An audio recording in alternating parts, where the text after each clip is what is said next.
So next we have our meeting minutes from April 7th. Has everyone had a chance to go over those? Motion to approve. Staff update. Oh, I'm sorry. Staff update. Sorry. So most of you have gotten emails over the last probably 8 weeks from Elise Drungo, who was our CRA manager. Elise, D'Ariel Reed, both left the city for the city of Tampa. We've had 2 additional staff members, one that was very short tenured, and then Ayanna Jones, who some of you probably do know was here for close to 3 years, also resigned. They did not go to the city of Tampa. So that has left Carlos Turner, who is keeping the minutes today, Shelley Giuseppe, who joined us from the water utility some 4 months ago probably, and myself acting as interim CRA manager as the entirety of the city's CRA staff at present. So take from that, please, please, please be patient with us as we work through some of this transition. From that, all 4 vacancies are currently posted. We have applicants for all 4 of them. We have not closed them or moved forward with interviews yet. Intend to move forward with CRA manager first, recognizing that the respectful and appropriate thing to do is allow that successor manager to have a big say in who fills those other vacancies and building their own team. But I expect that to happen over the next 4 to 6 weeks, that we will at least have the interviews completed and hopefully an offer made. It sometimes takes a little longer to get that person actually on board and started, but I'm as motivated, if not more so, than anyone in our city to get that position filled and with the right leader. So we're keenly focused on that, I can assure you. All right. Well, I know that's a big task in front of you, but I think if you choose to look at it with through an optimistic lens, I think it might make the manager role a little bit more attractive, and to give that person the ability to build their own team and really leave an impact on the role. Okay. Now, action items, old business. We have the meeting minutes from April 7th. Motion to approve the minutes. Here, motion to approve. Second? Second. There's a second by Commissioner McLeod. All in favor, say aye. Aye. All right, motion minutes are approved. That takes us to our new business. First is item 1, the Crystal's World of Dance lease renewal. Thank you, Mr. Chair. We have representatives from Crystal's in attendance this afternoon. The current lease with Crystal's World of Dance expires on December the 1st of this year and contains renewal language requiring that a renewal be based on mutual consent of the parties at least, or no fewer than 120 days before the renewal of the current lease, which is August the 1st, hence our urgency in getting it before you. July, today is the 7th. So very briefly, I don't have slides for this. We do have the draft renewal language as well as the original lease, as the renewal only modifies certain provisions of the current lease. The major provisions of the renewal or changes from the current lease are, it's not a big change, but in terms of base rent, it is held flat for the first of the 3-year lease renewal period. So from December 1st of 22 to December 1st of 23, it would remain $750 a month.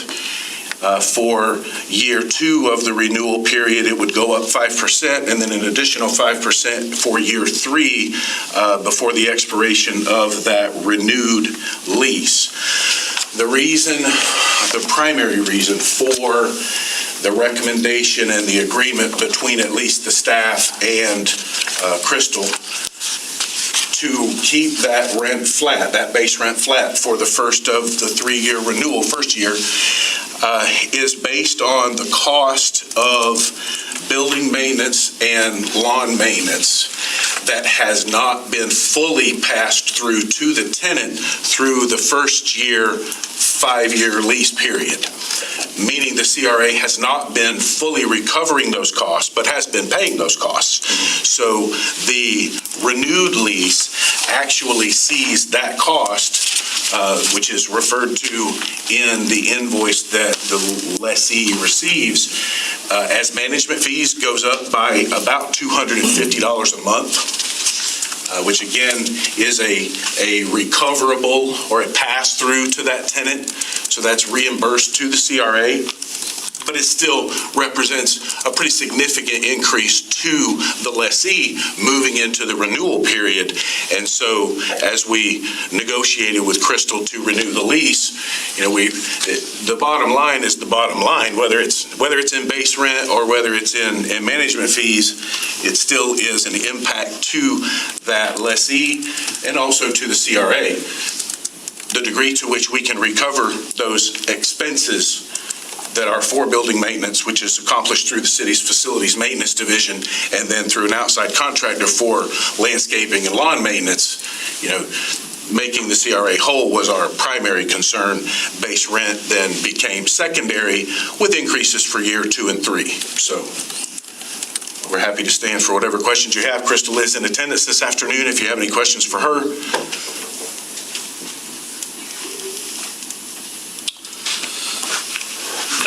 Well, I'd love to hear from you, Crystal. How are things going with the space, and how's the partnership with the CRA been? It's going really well. We did take a big hit with COVID. We primarily service children during the after-school hours, and a lot of students started becoming homeschooled, and so that did affect our numbers. However, over this past summer, we have seen an increase, backing up with our students, so that's been a real blessing. We have a great relationship otherwise with the CRA. Everything else is going well.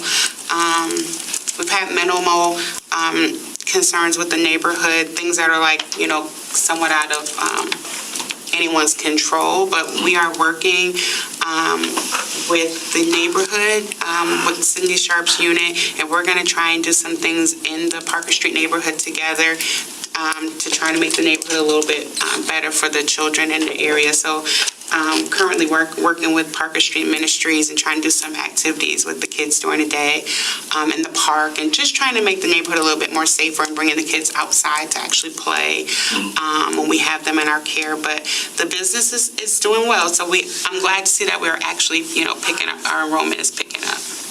Awesome. I'd love to hear that. Love to hear that your business is doing well, and I really love to hear that your involvement with the community. That's what we're here for. It's for redevelopment to make that area as great as it can be. And is it homeless folks that you're having difficulty with? Is that the issue? Somewhat of that, and some. There were just some, I don't know, some gun violence. There was a shooting in the neighborhood when the kids were at the park. We've had some issues with that type of safety. So not just homeless, but more so just some drug cells and things like that happening down the street, things like that. Just things that maybe if there's more of a community presence of doing good, we're hoping to diminish some of that. Any questions? Questions from the board? Thank you for being willing to continue doing that. Thank you. That's not easy. No, it's not. But I love it. This is what I love to do. Okay. All right. No questions. Do I hear a motion? Motion to approve. All right. We have a motion to approve. Is there a second? Second. All in favor? Aye. All right. Any opposed? None opposed. Motion passes. Wonderful. Thank you, Crystal. Thank you. Next up is Lakewire Development Tiff Agreement. So it's on pages 20 to 222 on your packet.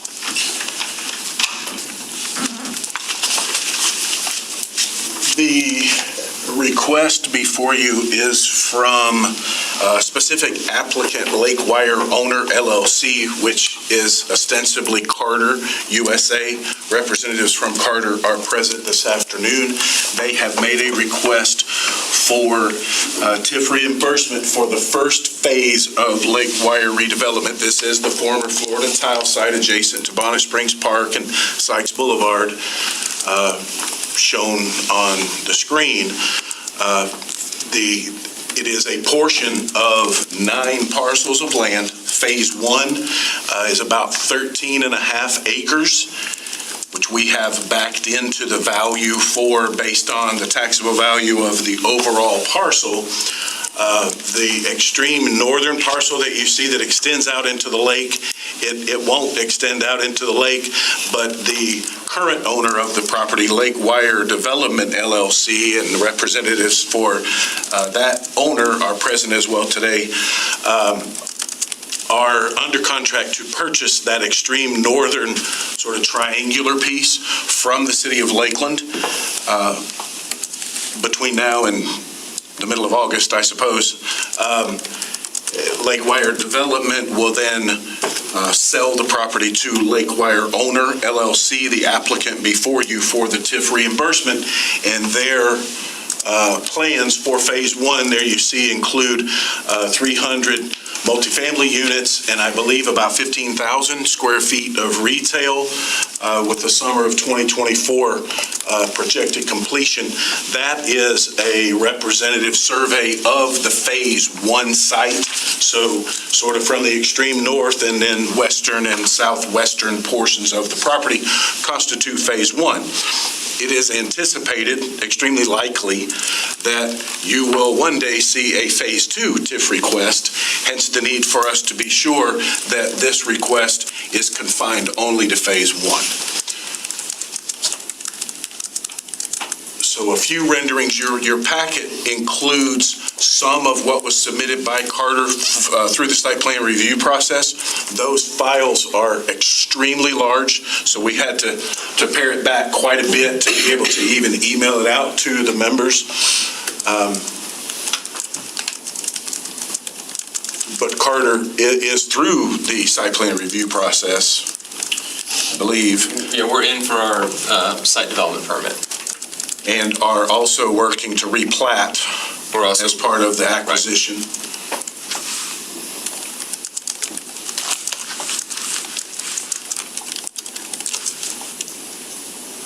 3-story multifamily. Four-story, I'm sorry. And so we get to the request, which from Lake Wire Owner LLC is for a 75% TIF reimbursement for a 10-year period. The standard TIF agreement that the board has adopted since 2016, I believe, is for 50% for 5 years. And so the staff has recommended approval of that standard TIF reimbursement, but has also made clear to the representatives from Carter, Lake Wire Owner, that is sort of their responsibility to advocate on their own behalf and influencing the board to consider what they've requested or something greater than is the standard, which, you know, from the staff's perspective was the safe harbor for recommending approval, for fear that we weaken the standard. Every time we approve one, or the advisory board and the city commission approve one that is more favorable than the standard, we've essentially created a new standard. You can see here from our projections that the difference between those two requests is just over $3 million in tax increment over that 10-year period. That may be, that will be the last slide, which is what I just said. This fall under Midtown CRA? No, sir, this isn't downtown. Downtown. Yes, sir.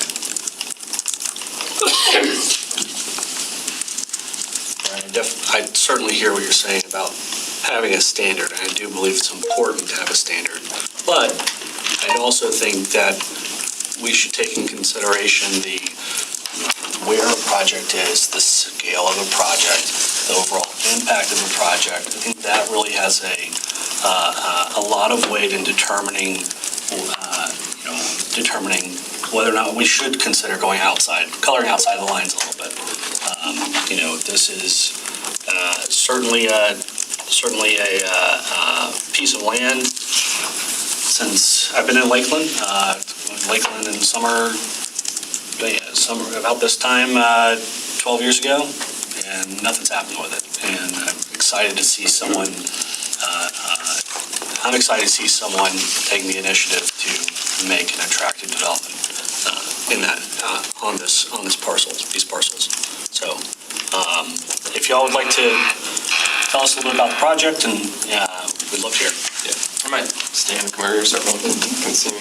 But I don't know if it helps to go back to the site plan maybe, but we're really excited about this project, really excited about the partnership with the city of Lakeland, and we've really enjoyed getting to know everybody in the last probably 18 months we've been working on this project. And so, like Brian mentioned, this first phase is four-story apartment buildings, the best quality in Lakeland as far as apartment goes. 15,600 square feet of retail in two different buildings. The thought there is, maybe the end caps are restaurants. There's a little paseo between the two buildings that could be, cafe or a donut place, and then more of a soft goods in the inline spaces. So we like the idea of a bicycle shop to, connect sort of downtown biking with Bonnet Springs, maybe some soft goods, gift shop, boutique, things like that. So really excited about the project. It's a unique site that David Bunch has put a lot of work into, making it a feasible redevelopment site. But it is also unique in that there are some challenges with it. There's environmental out there. There's a lot of site work and utility infrastructure that's required.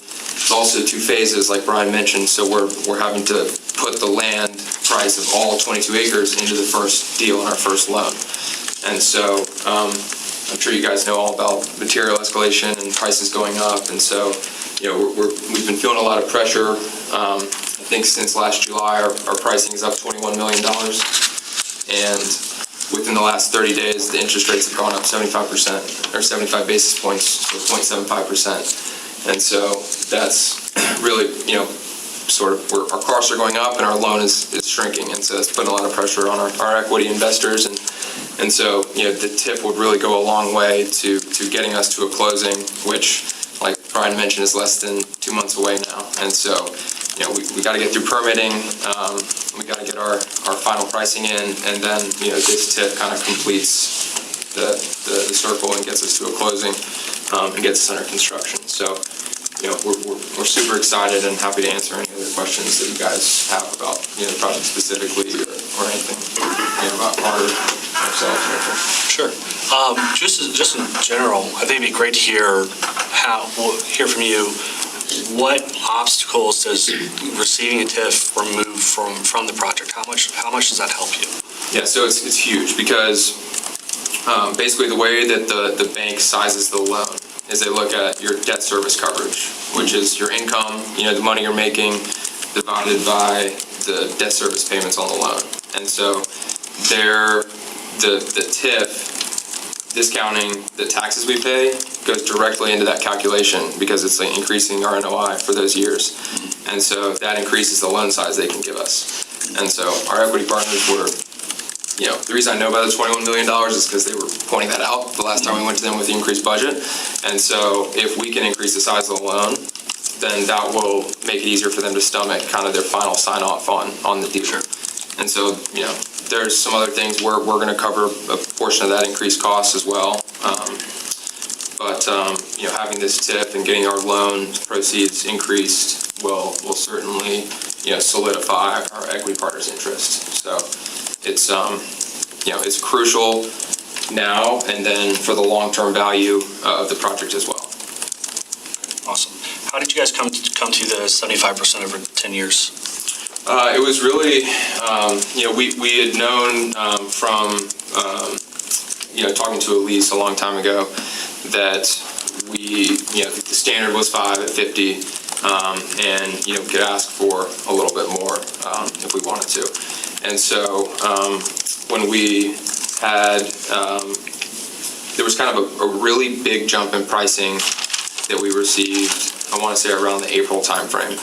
And so we tried to not totally offset that, but get the returns back to a place that we felt like our equity partners would get on board with.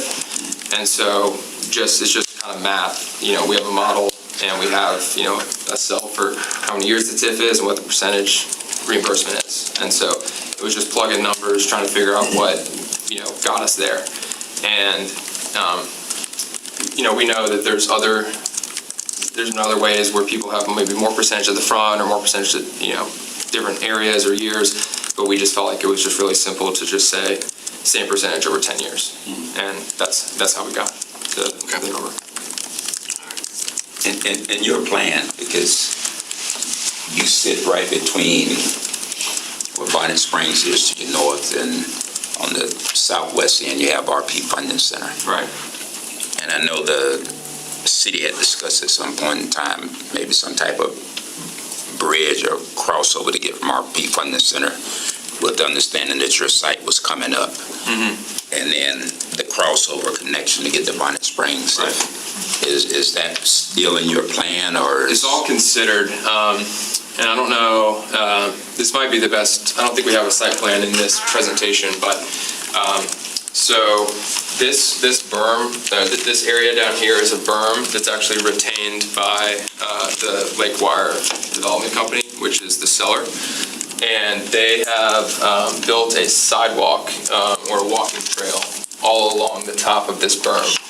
And so they have an easement from us to make the connection with that walking trail, both to connect over to the potential multimodal center RP funding, as well as to connect down to the sidewalk here. So they have an easement here, and then they also have an easement here for some sort of bridge system, and David has a lot of plans and ideas of how that would work to get over both railroad tracks and then also underneath George Jenkins Boulevard and connect over. It'd be pretty significant. So we don't have the funding for it, but we have the easements in place to allow that to happen. And then what we're doing is right now the walking trail ends right around here, and we're going to continue it all along George Jenkins all the way up to the corner here, so that when you're if you were at the park, you'd be able to get to the George Jenkins Bridge, you cross one stoplight, and you're in our site, and you've got a continuous bike or walking or jogging path all the way back to Sykes. And so that was one of the things going through our initial concept plan review that came up, was that was why don't you guys connect the walking trail to the sidewalk and ultimately the park. And so that was something that we felt like was a no-brainer, and we added that in. So the connectivity is there. Right now you just have to cross one crosswalk, which at the end of the day is not a bad solution. But if the bridge could potentially happen one day, we would be all for that. It's just a bridge, or I guess a bridge or a tunnel. Yeah, it'd have to be both. Yeah, actually, it's a pretty complicated. You got to cross a lot of things. And that's a major thoroughfare. Yeah, right. So it's definitely considered. To get some clarification, are you also the party that was responsible for the remediation of that property prior to this project coming online? No, so all the remediation that's been done to date was Lake Wire Development Company. Okay. We have some remediation that still needs to be done. We've received our brownfield site rehabilitation agreement signed by the DEP, so that is all in place. It includes the city property. There was a resolution passed that you guys helped us out with to get that in there. And so the whole site's in a brownfield now, and there is some additional remediation that has to occur, just some things that's still tested over the limits. Is that calculated in the That's in the development total costs. value of the project, the hard costs that you've calculated here? Was it 60 million total? That might not be in the hard costs. We have environmental in a different job cost code, so it might be in the soft costs. but it's in our budget, yes. Okay. Yeah. And so since, for me, because I feel like there's just like two parts to this whole process, since can we hear from the party that was responsible for the investment in the remediation or the cost of that remediation, and kind of get some thoughts from David on? Yeah, I mean, they've done a ton of work to get this in the position that it is now, so David. Can you just tell us your name and your Yes, relationship to the project Yeah, first? so I'm Jack Murphy. I'm a vice president at Carter, and I'm the development lead on this project for our company. Thank you, Jack. I can answer any other questions as well. Are you moving to Lakeland? I won't be moving here, but I am here a lot. They call me the mayor of Lakeland in our office, but. Thank you very much. I'm David Bunch. In my real life, I'm Hogger Bunch Realtors, but I have not done that almost for 7 years in lieu of this and Bonnet Springs. Thank you for allowing me to answer a question.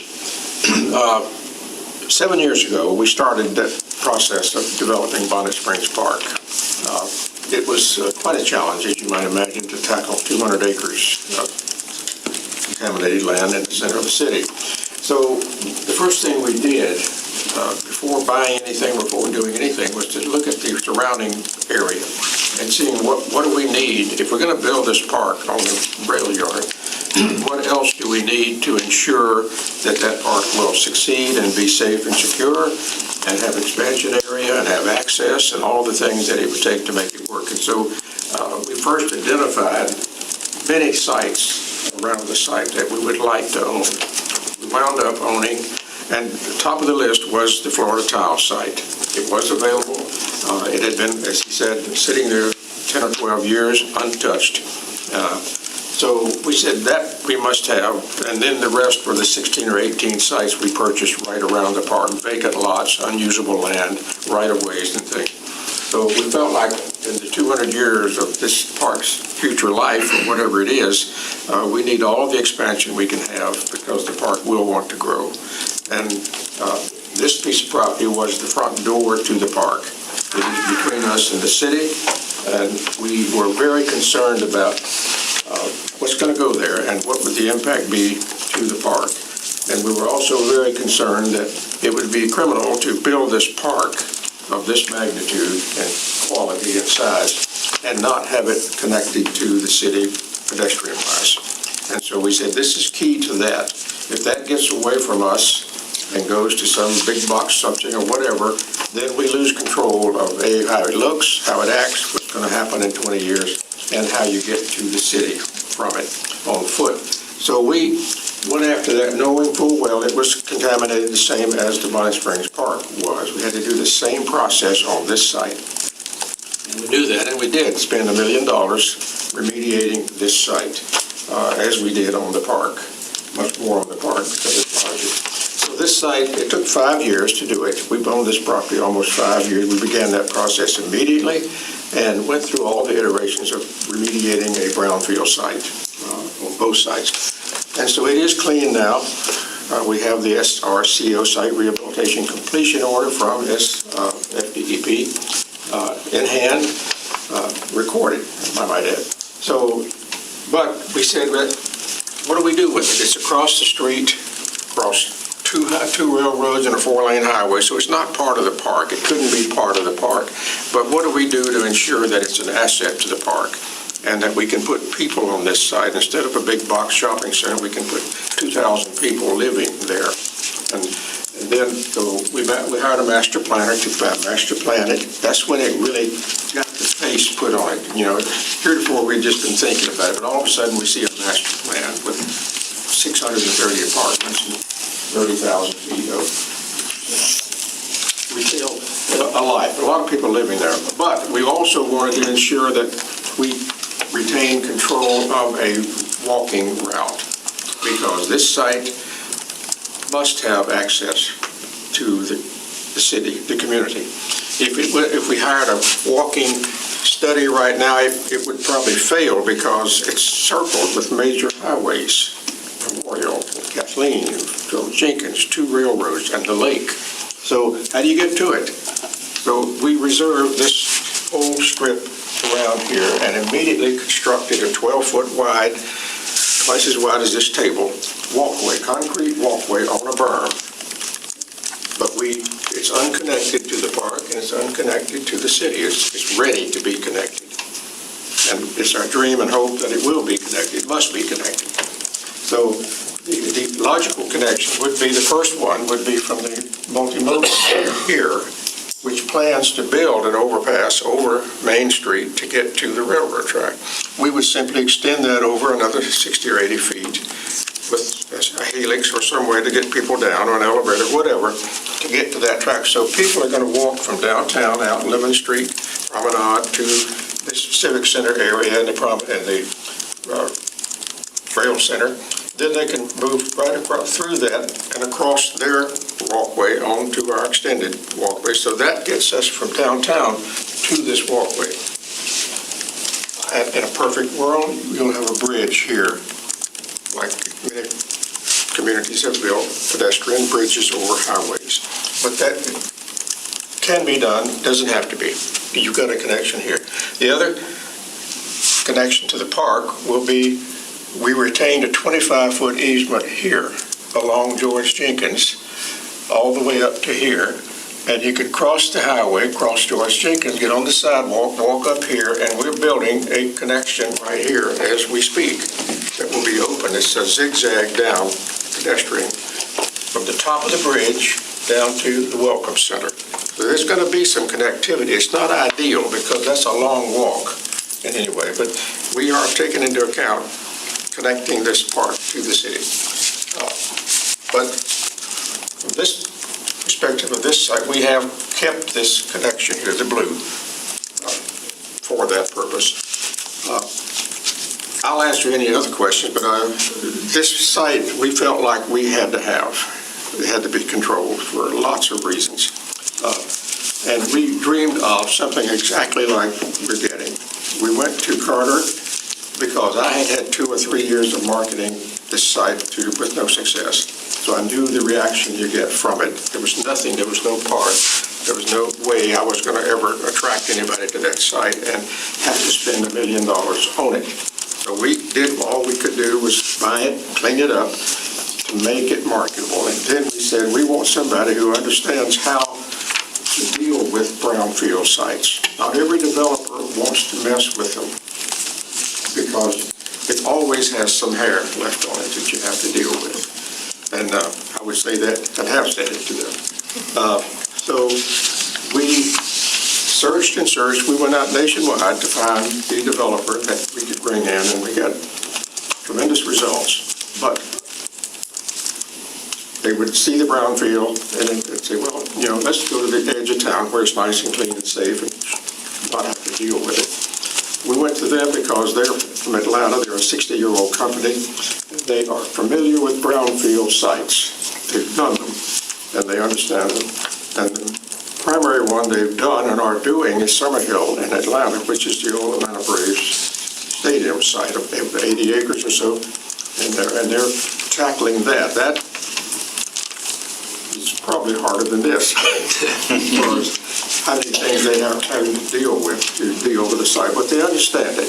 And it's very rare to find a developer who, they spent 18 months on this, and I don't know how many dollars. And it's been a great partnership. They're the right people for this project. And I love their plans. It's everything we asked for. They're trying to put together an urban style market rate apartment project here and put as many people as we can put on there, next to the park, next to the city, next to the Civic Center. So anyway, it's the right project, and I love the comment made earlier about you have to have a standard, which you do, but you also look for reasons.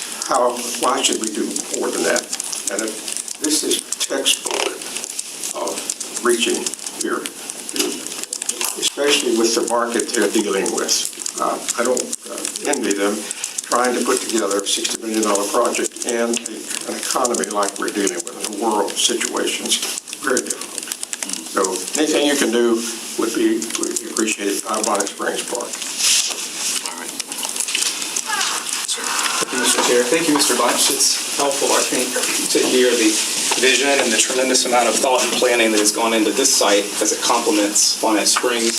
My question, Brian, for you and around the TIF. I know in the time that I've been on this board, we have approved projects with a greater TIF than the standard, and it's at different levels. Have we done anything that's comparable to this in the 10-year 75%? What would be the closest to the request? The closest would be the most recent was the Oak Street Onyx project. There were a lot of moving parts to that one because it was a city-owned surface parking lot with the need to replace the 150 public parking spaces that are currently on the site. So it involved a larger TIF. It was 80% for 5 years and 60% for an additional 5 years. But it also included a sizable reinvestment of their purchase price into that development and a long-term lease from the CRA and or the city if the lease exceeds the life of the CRA to ensure the existence of that public parking for, I believe, 25 years. And so we don't have those considerations here, but for the extreme northern piece that the city owns and has under contract to sell to Lakewire Development in the coming weeks. And do you recall what we did for Broadway and the Lime Street apartments? I believe it was 10-year 50%. That was 10-year 50%, okay. And those are the only two non-standard approvals that I can recall over the last 3 to 5 years. So Broadway is a little bit more similar in terms of, certainly not scale, but in type, where it was a private transaction of the land from a private owner to another private owner, and you had a developer build housing on there. I think the difference is this is a brownfield that was, a few acres of residential land that was more readily developable. But that's probably a little bit more in line with the type of deal if you're comparing anything that's recent. In some ways, the brownfield designation, just so, of course, it comes with connotations and complications, but the designation by the city commission of both the Lakewire Development-owned piece and the city-owned piece enables that developer to avail themselves of sales tax exemption for pretty well everything on the site. Materials. Right. Does anyone else have questions? Anyone from the board? So, I guess the question with that discussion of the 80-50 is what they're asking for, what we're locked into.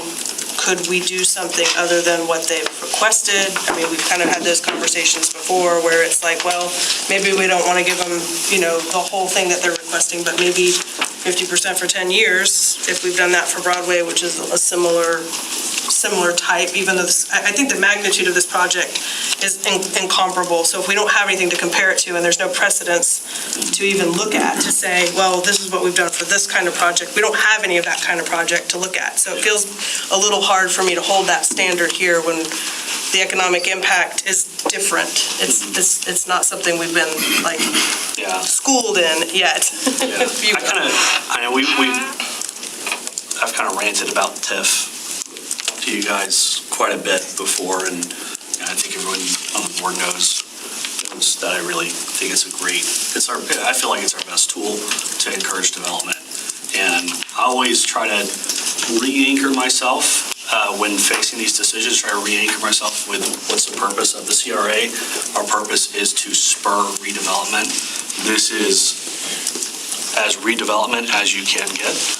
On a challenging piece of property. I'm also very concerned about the economic environment that we are in right now and where we'll be going in the next few years. Money went from being really cheap with very low interest rates. Now interest rates are climbing up. I think that's, I was thinking about today, how many permits do we have out right now in downtown compared to 2 years ago? Well, kind of depends on what you mean by permits. I mean, like for new development and stuff, like for development in general. I know. Very few of them are permitted, but in terms of approvals or site plan submissions, several. Yeah. Between Oak Street, the Ledger site, now the Carter site, 2 smaller projects on the north shore of Lake Wire. Okay. Yes, it's substantial. Good.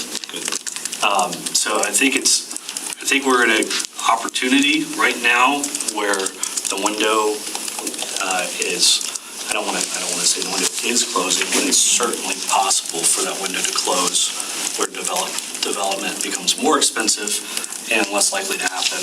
And I want to make sure we're capturing opportunities that we have in front of us now.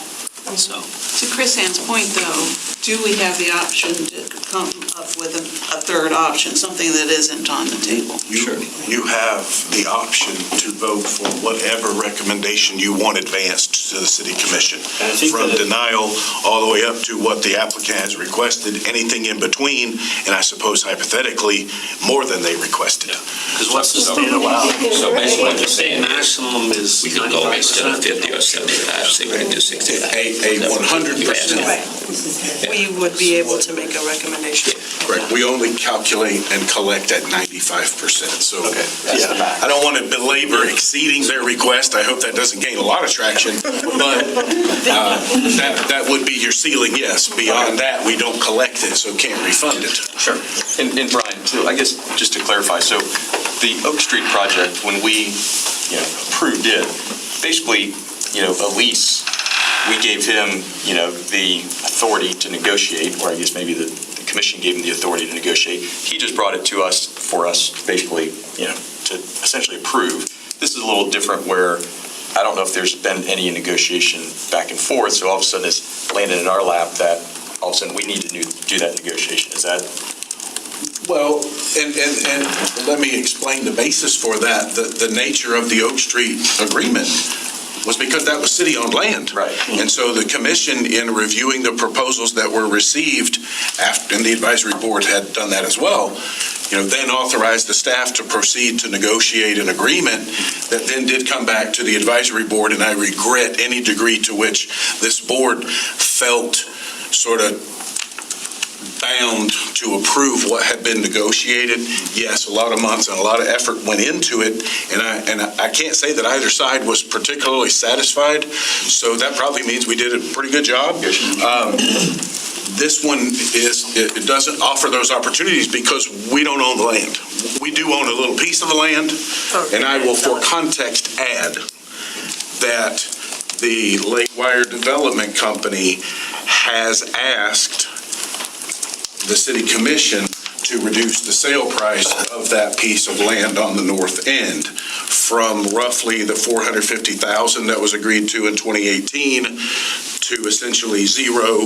We keep the $25,000 deposit that was received in 2018. And that will too, and Mr. Bunch has got his hand up and I'm sure he'll clarify that request. We have work to ensure that that request and this TIF recommendation from the advisory board will be before the commission on the same July 18th agenda, so that the commission has the benefit of seeing all of that at once. Okay. May I make one more comment? Hold one moment. Okay, you let me know. Yes, sir. Board, do we have any other comments or questions from the Terry board? had his hand up. I have one. It appears this project has tremendous upside to it. Mm-hmm. For the overall impact on the city. I mean, you constantly hear about the growth in the city, and there are different parts of towns that don't want stuff. So it appears that we don't have that obstacle here. So is there a downside of doing the 75% versus the 50%? What's the impact of one versus the other than saying yes or no? Okay. I understand the money part, but I think it's also, yeah. I think it's also in terms of risk, we would be adding risk to the success of the project. And I think that's a really important thing to understand is, I'm sorry, Jack, as Jack mentioned, the costs of materials have gone up significantly, as have the interest rates. So they have less access to money to spend on more expensive goods. So I think that's why we're looking at what we're looking at. But by doing the 75% at 10 years, that helps them out with that particular problem, doesn't it? Correct. Hugely, yeah. Okay. Maybe if I could add one thing. Sure. So the impact, I would say, number one, we're much more sensitive to the first 5 years than the second 5 years. Because the first 5 years directly impacts the size of the construction loan we can get, which is a 48-month loan plus a 12-month. So they're not necessarily underwriting the second 5 years, they're looking at the first 5 years. So just while you're thinking about compromises, first 5 years is super important. Then the second thing I was going to add is the impact of the reducing the TIF, other than, potentially just hurting the returns for us, would be that we then end up making decisions to value engineer the building or the site or things of that nature because, we need to get our costs down. So that's kind of like the immediate impact would be, generally it would be us having to take, money from something else to reduce the cost to make it work. It would be for the whole kind of global amount of the 10 years, and then the first 5 years impact would be that, our loan is decreased, and, that would, be an even bigger deal, is, that would require us to go to the equity partners for even more of an increase, and then that might require us to, DD some things down as well. So that's some context. Board, any other comments or questions at this time? No. You're good. And then, would it be possible just to share with you, we just have some intangibles. You were speaking to some of the intangibles, not just dollars up front, but just a few thoughts to share with you. Is that all right, David? Sure. May I say, while she's doing that, Yes, may I make one comment? Yes, sir. Sure. You have to understand that I've been on this thing for 7 years, and then 30 years before that. What to do with this rail yard, and I could talk to you for 2 days about it. Very hard for me to contain myself. We don't have that kind of time. I know. But Chris Ann made a comment a while ago about the magnitude of this project compared to others, and in your package there is a map. And if you look at the outline here in blue, that's the subject property. And then you look at the Bonnet Springs Park over here on this whole side of the page, and you put your hand over this incredible area, and you compare it to a project over here on one block. It is incomparable of what the impact of this is going to be on the city after its whole 100-year and 24 years. It's just never has this area had a chance because there was a rail yard there that built a block. So that rail yard is gone and is replaced with a park. But I just wanted to point out the sheer magnitude of what's going on in the west side of Lakeland, primarily based on the Bonnet Springs Park. This project wouldn't be here if it weren't for Bonnet Springs Park. And as to the purchase of this site from the city, we contracted for that over 3 years ago. And we asked for it then, would you donate this? Our coming to the city has never been for cash. We've said, is there some right-of-way or some piece of land you've got or something that you can help us out on without going into your pocketbook? Because we were told up front, we don't have any money to do that, what you're looking for. So we haven't asked. But we did ask if we saw a right-of-way or a little piece of fragmented land somewhere the city owned. We did ask for that. And in this piece of property, the city said, Tony Delgado, that we went to the commission. They are not willing to donate it to you, but we'll give you some long terms and it's in the contract. If you do certain things, and if you produce the things you're talking about, we will seriously consider reducing or eliminating the price. So it was contractually said, come back to us when the time is right. And so in that space of time, we built the park. In the space of time, we cleaned up this site and brought this developer. So we have performed what was indicated that would be considered if we did that. I just wanted to clarify that and why that request was made. And one other, just small clarification on that piece. So the reduction of the donation would not impact us in any way. That would just go more to the park. So I just want to make that clear. That was just very briefly to Mr. Bunch's point. There was absolutely no judgment, David, in my sharing with the board that request, the existence of that request. I just wanted them to have the knowledge that it exists. It'll be up to the commission to decide whether and how much to grant that request. But we would just call to your attention just on the second page, just some of the reasons how this project varies from maybe some of the other projects that you have considered for the TIF program.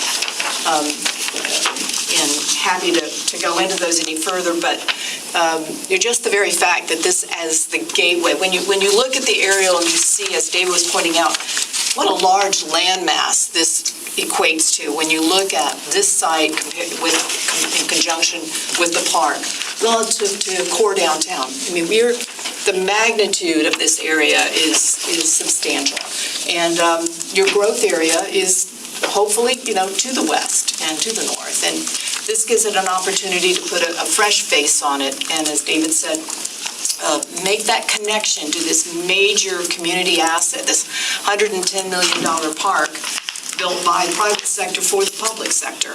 How do you make that accessible? Well, it becomes the backyard for downtown through this property. This is the vehicle for it. We hope a scissor connection underneath to make it easy. But at any rate, you certainly have the sidewalk, the elevated walkway that Jack was describing to you that makes it truly possible now. Thank you. Yes, Teresa. I lost my way, Brian. You've mentioned something about there will be a phase 2. Jack's probably better to answer that than me. Yeah. So,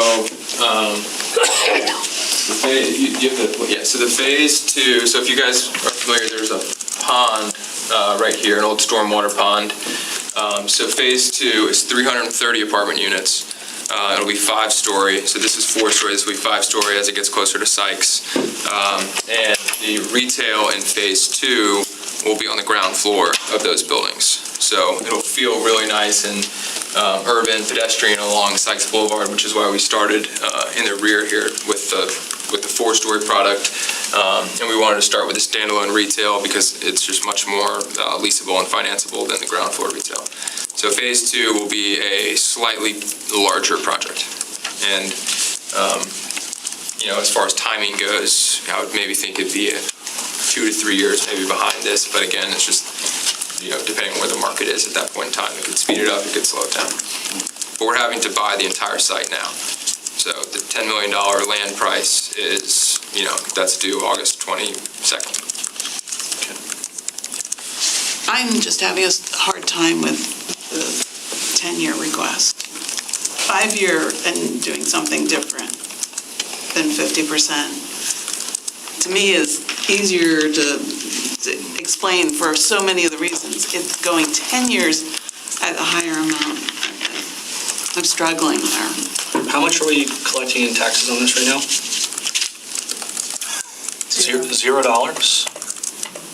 And what's their request? How much are we taking and how much are we collecting in increments? It's not zero, it's valued at $487,000 right now, so. Okay, the tax. so that would be. You guys pay tax on it? But It's nonprofit ownership at the moment. Okay, so it's nonprofit ownership, but even if we're. The tax bill is $0. City and us is zero tax. Okay. And so the value of the land right now is, what, $487,359? Is that right? That is the calculated value Yeah. of phase 1. So if it weren't a nonprofit, how much would we be collecting in taxes? that value is lower than the base that was calculated when the CRA was probably formed, so the CRA gets nothing.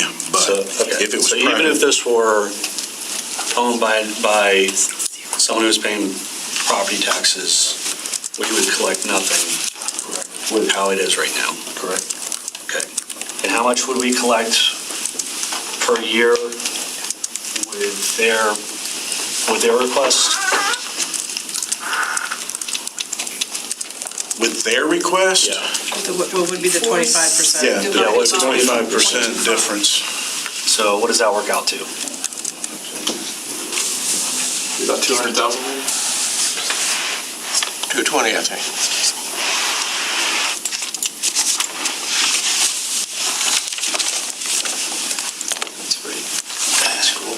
Mr. Bunch, in your initial 650. big picture planning, was there a estimated overall economic impact for the city for the combination of Bonnet Springs and the park coming on board?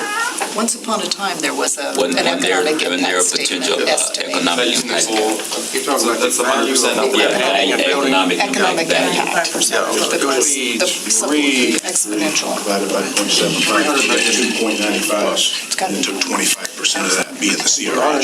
Oh, because you only get 6.95 is also your impact too. We've never done an impact study of what this means too. It's not like something you can measure. That's an excellent point. 154,000 per year?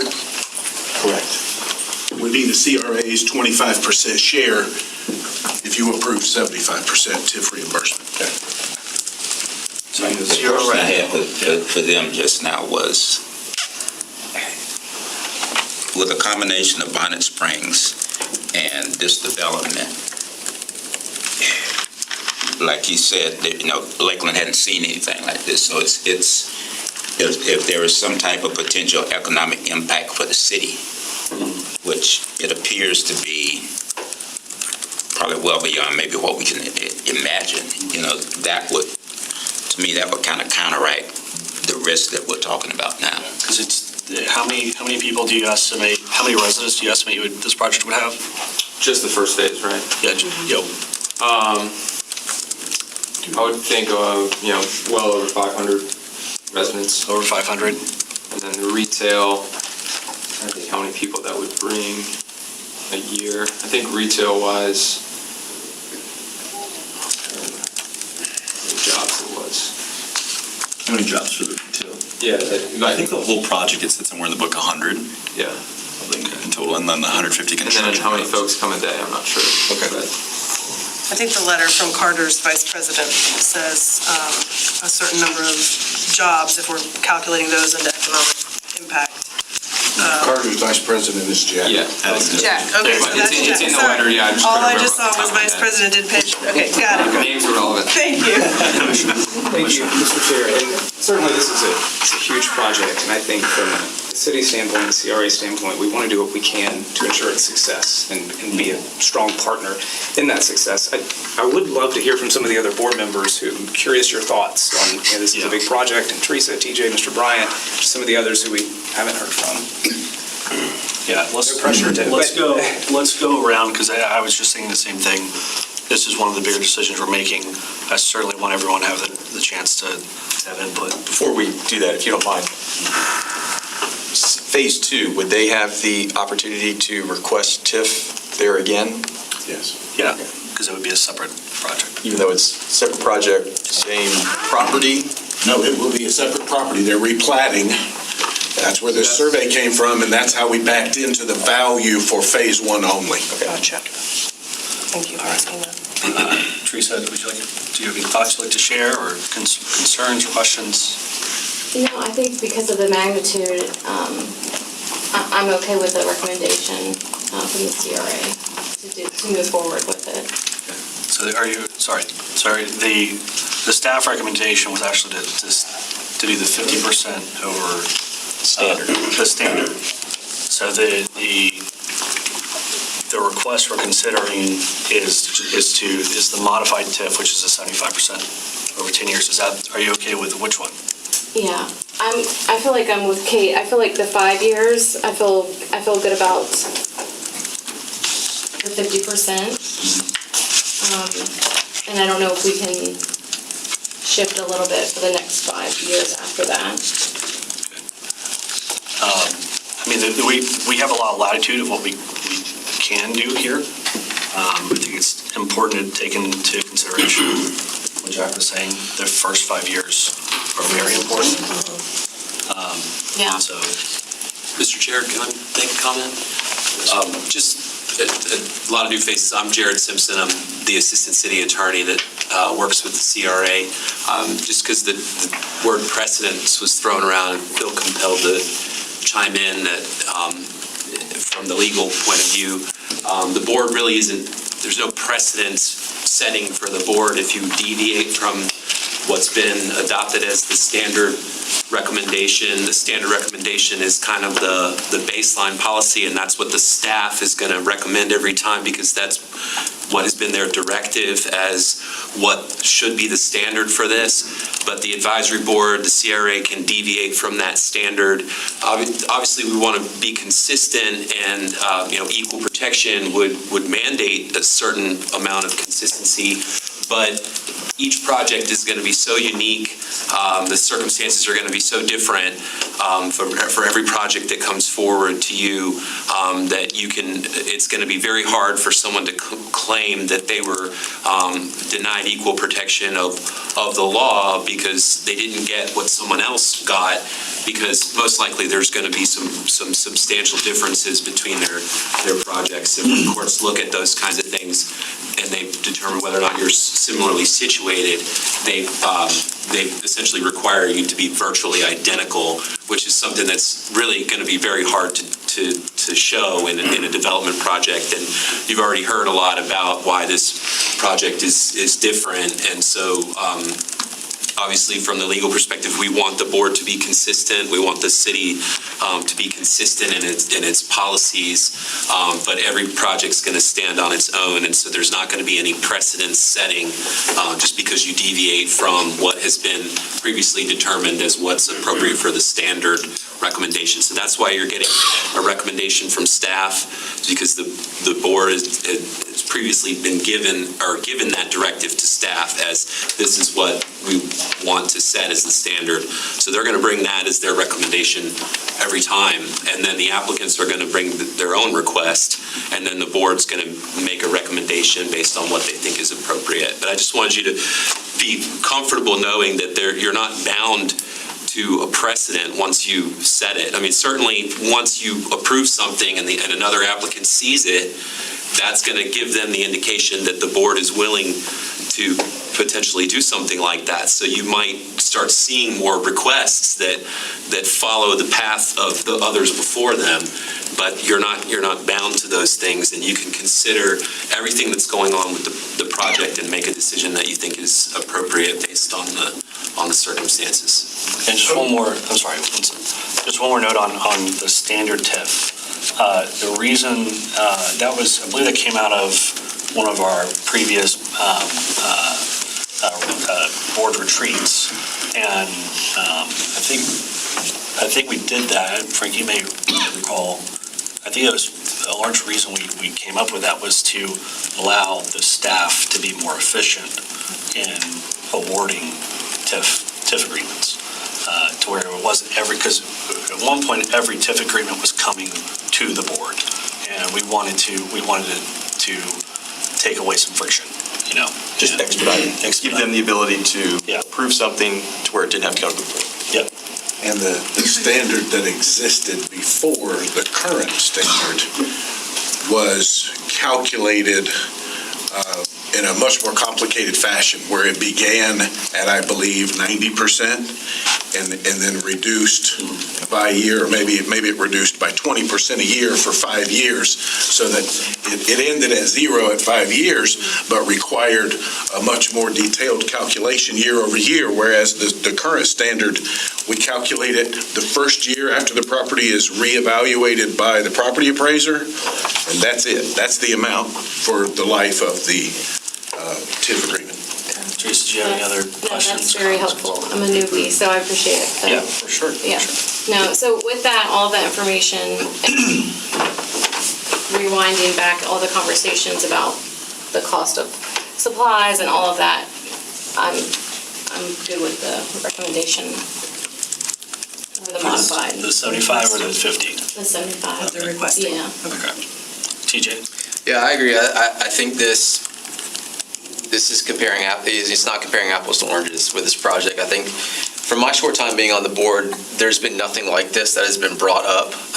We've seen some developments for residential, but this is almost bringing another aspect to Lakeland that is not there, where I can see not just for the residents of the shopping and the restaurants, but what Mr. Bunch and Carter has put together, I think is something that is not currently in place in that aspect within Lakeland, and I think it's going to create a buzz and an energy of people coming into Lakeland that is not seen, that we don't have right now.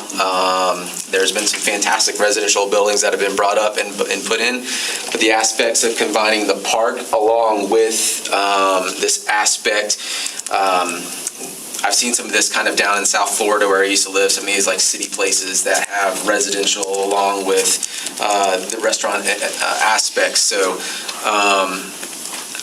I am, when I sat down with you, Brian, I talked about, deviating all the time from what we have as standard, but this to me is not standard. And so I am leaning towards the modified request that has come before us. Okay. Thoughts?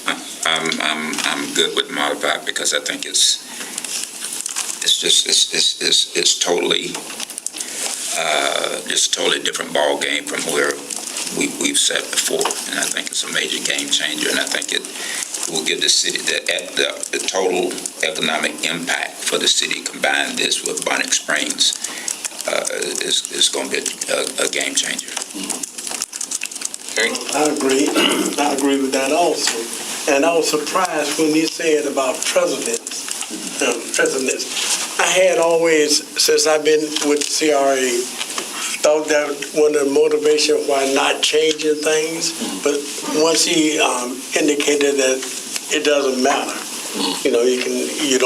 you can't set precedents in the CRA, and I'll go along with this project. It's a huge project. I think it would benefit the city.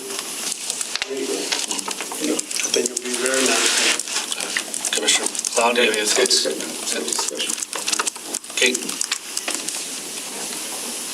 I don't like to be a contrarian. I'm struggling with, there's an asset that's going to come to the city at the same time for another few $100,000 worth of value. I'm totally fine with 75% for the first 5 years.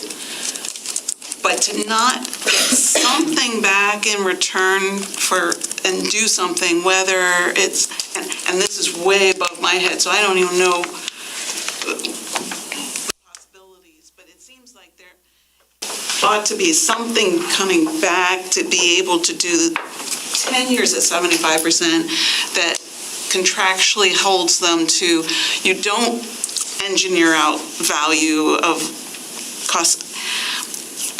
I found the discussion about the importance of keeping this property non-big box. That really caught my attention, and that goes with what we're trying to do in the city of Lakeland. And I see high value to that. But when the public, when that goes back out to the public and they're saying why, they're not going to understand all the things that were talked about here, and how are we going to explain that we did something not only more than for 5 years, but now we went and did that more than for 10, without getting something back to balance it out. And I don't know what to propose because this is just too new to me. That's where I'm struggling. Well, I kind of feel the same way, since there's a phase 2 coming. I think if we agree to the 10 years, then we're probably going to have a hard time agreeing to anything less than what we agree to today. So my thinking is if we can adjust what they're requesting to giving them the 75%, which is more than we traditionally do, but only do 5 years, then we've settled the issue, the core concern, which is these first 5 years, as Jack has indicated, and we've wrestled with our conscience to an understanding of what we really need to do for the city for the return that we're expecting to get. And I mean, I think of apartments, going back to my college years, the brand new apartments, all shiny and new. 10 years from now, it's not going to be as shiny as and new. So I'm just thinking forward along those lines. 5 years is kind of where I would land if we were going to adjust what they were proposing or requesting. Those are my thoughts after the conversation.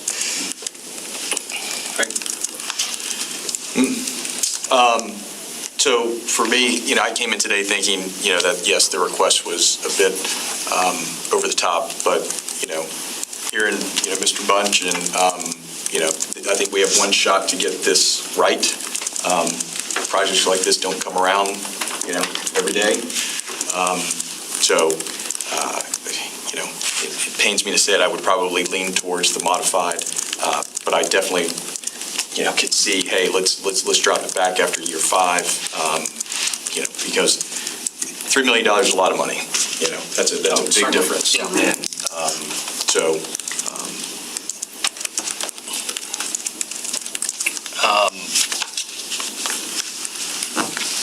Wrapped it up for you? Yep, I'm good. All right. For me, I just see this as something that is that's expanding the footprint of downtown.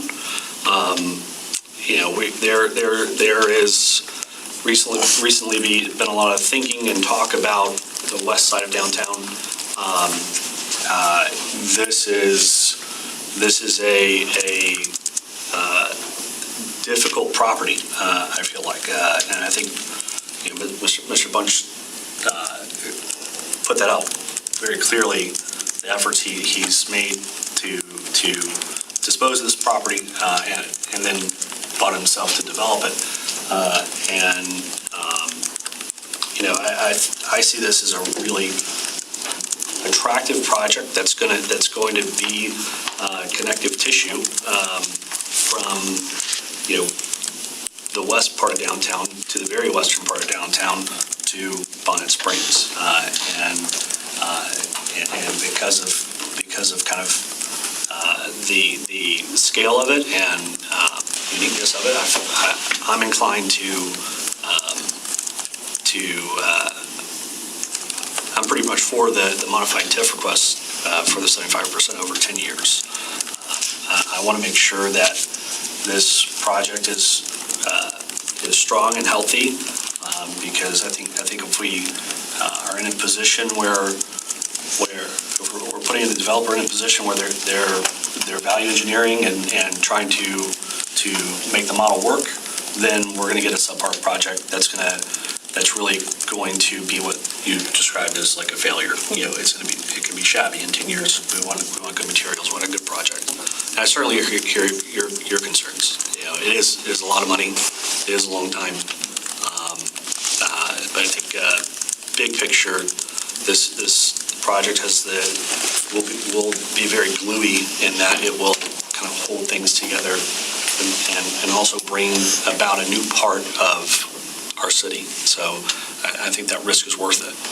And I certainly hear, I think it's really important to remember what the dollars and cents of it as well, and not so much think of, oh my gosh, losing something as the fact that we're gaining quite a bit of revenue to reinvest in downtown right away, $154,000 a year to reinvest in downtown. It's a big deal. That is going to help out tremendously in our mission of furthering redevelopment in this district. Yes. That's a dumb question. Certainly. No dumb questions. No, dumb questions.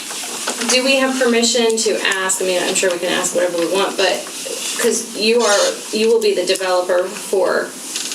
Can we ask for that restaurant, for the storefront, can we, for development, for Kate, for you to feel better, like the community, can we ask the developer, can you lower the rent rate? Can we work with our community to bring like a small business that hasn't had an opportunity to have a storefront, like a grant, I don't know, something to give back as we're helping? Does that make sense? I did want to mention that we do have restrictive covenants that we've agreed to where we can't do big box retail, and there's a lot of restrictions of pawn shops, and I mean, David, you guys kind of came up with the list, so I'm not sure if you remember all the different things, but I mean, there's pages and pages of things we cannot do there, and the intent of that was to make sure that we do what we say, which is small business, food and beverage, shops, things like that. And so, that is in place. And, we do think that, we are still going to be paying, $7.5 million of property taxes over 10 years. So, right now, that's $7.5 million more than is currently been paid. Mm-hmm. So, we are paying the city and county and bringing economic impact. And, we feel like we are adding value to the area. So, I don't think that's in dispute. Yeah. It's just, I think you were talking about where we were 10 years ago. Our whole community is totally different than 10 years ago. And Orlando and Tampa are coming in, the opportunities, there are some balancing pieces to that. I like where Teresa's going. I don't have the creative experience and knowledge to know how. I have to vote against as requested if that's where we end up, unless there is something that we can say we got this in return. And this is a terrible place to have to try and figure out and negotiate and come up with something like that. So I don't even know if it's possible, but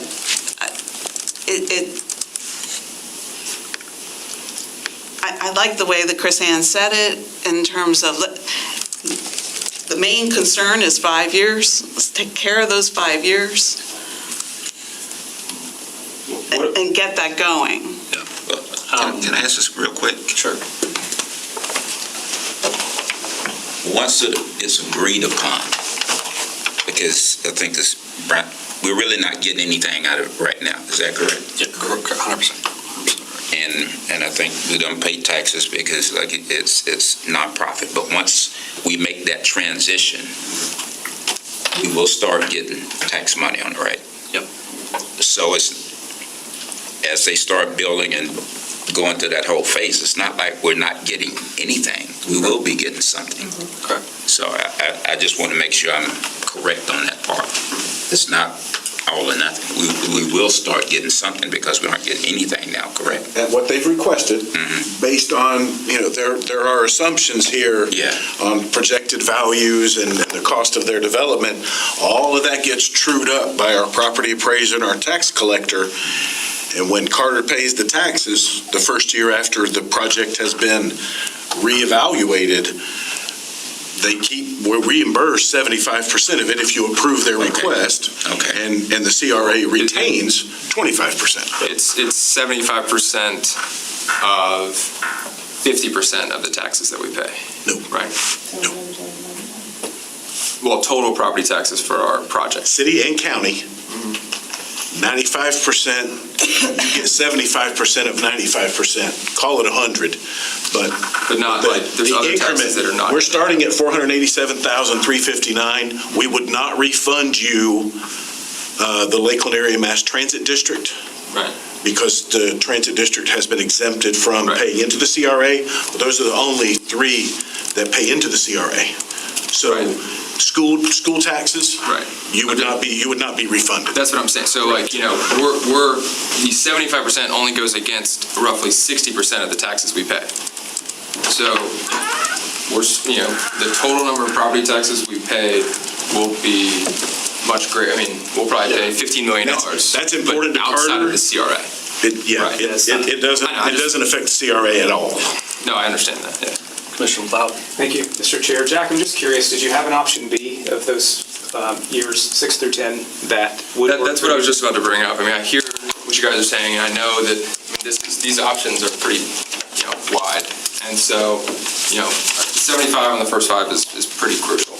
But I was going to throw out, if we dropped the 75 on the second 5 to 50%, there's some lower amount on the second, but not going to 0. Is there some middle ground? Because I hear what you were saying, going just the first 5, which is super important, but I mean, it's also like kind of the overall deal. That would basically be cutting it in half. So is there something, if we keep the first 5 years at 75 and then we reduce the second 5 years, is there something that would be compromised?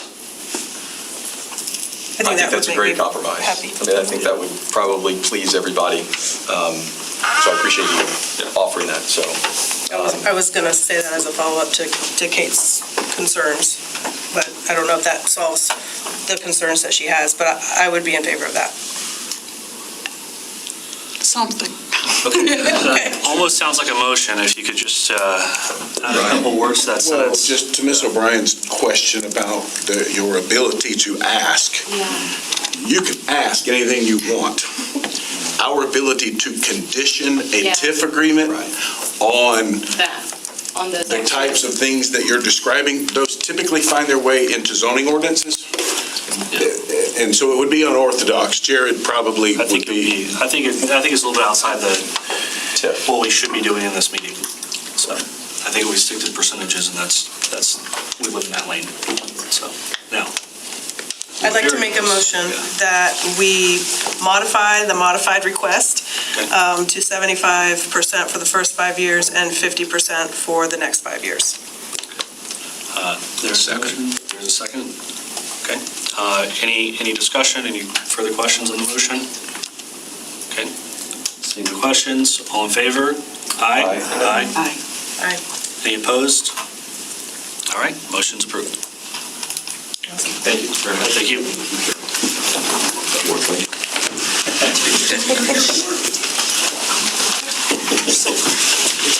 All right, next up.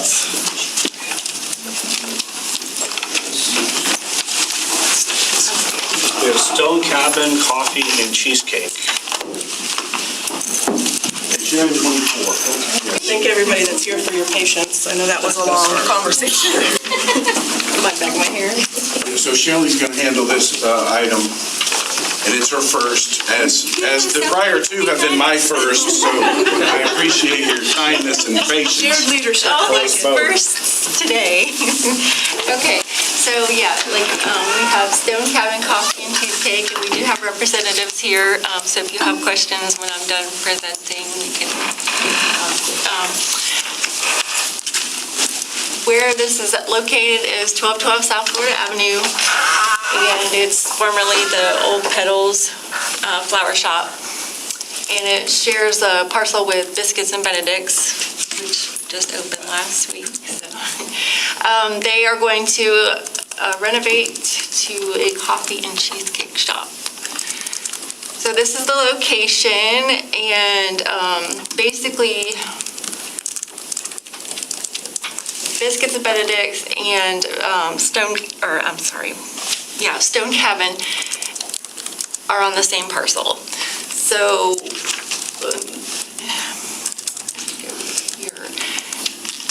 we had an issue where the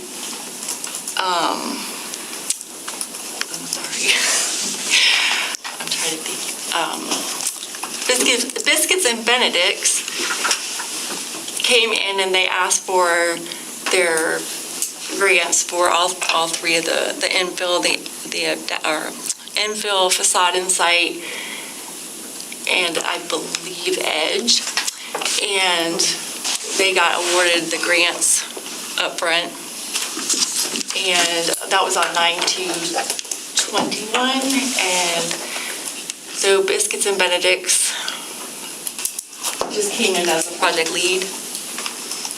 And then Stone Cabin came in and asked for some information about them on 12/9 of 2021.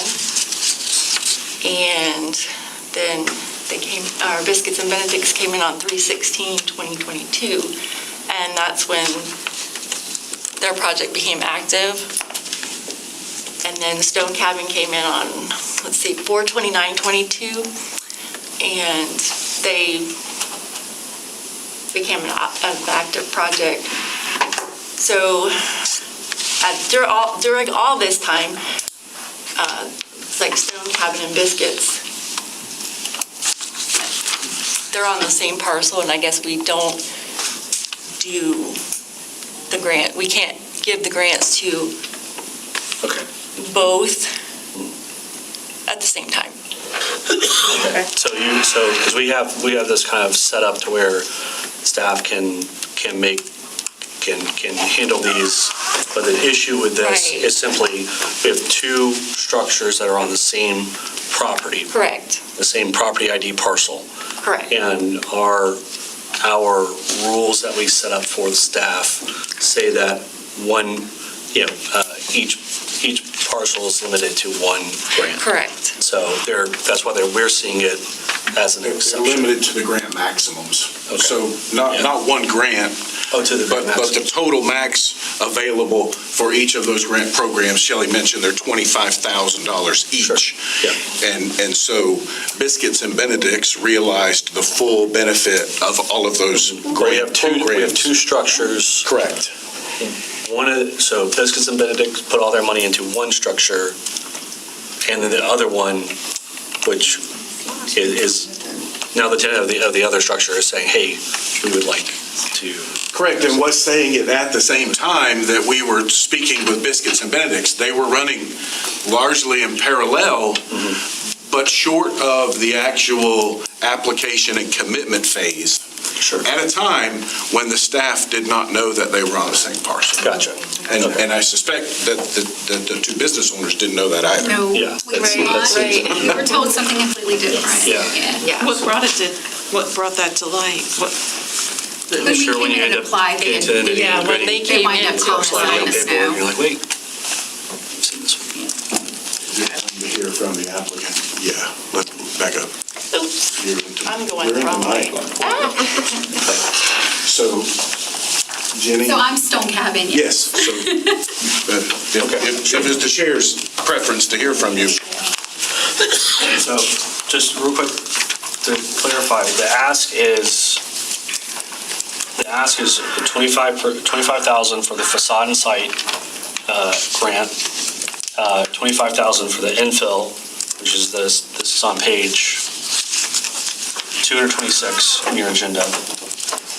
So the first one is the facade and site, which is exterior improvements, it's $25,000. The $25,000 for that grant normally is what staff is Right. authorized to. We give 25,000 per each grant. And then infill grant, that goes towards system upgrades, including HVAC, plumbing, and ADA accessibility.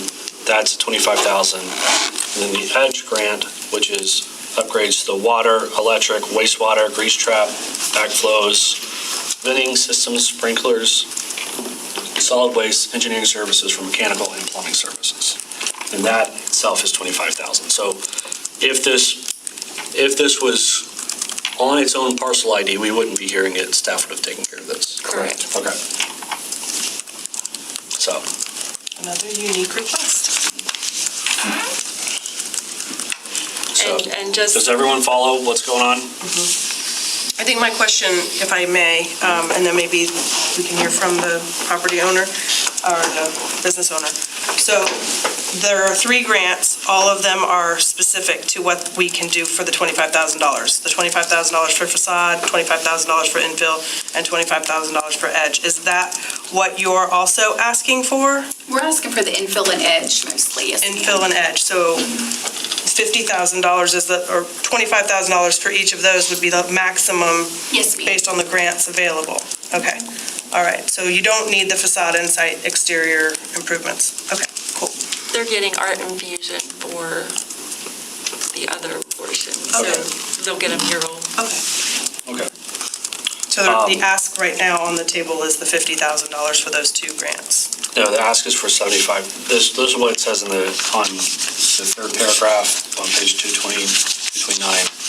The board's discretion to consider a modified funding allocation for the proposed project up to $75,000 to be reimbursed according to the CRA's grant guidelines. And normally, we deny other people to get the grants. We normally wouldn't even allow them to apply. But in this particular case, because we didn't realize at first that they were both on the same parcel. Well, the point of the parcel thing is we don't want to have a tenant come to us, put $75,000 into a structure, and then 3 years later, have another tenant come to us and ask for the same $75,000. Then we have $150K into the same building. So. And I also wanted to point out that if you do approve it, the money is not there until next fiscal year, which is in October. So we've extended our. For expediency's sake, I just want to do a quick check. Does everyone understand that the only reason we're hearing this and this isn't being approved by staff is because of an odd situation with how this parcel is? Okay. All right. If everyone is okay with it, I'm okay hearing a motion to approve this without having to go into deep discussion on it. I think it's very simple. I'd like to make a motion that we approve funding allocation according to staff's discretion up to $75,000. Second. Okay. All in favor? Aye.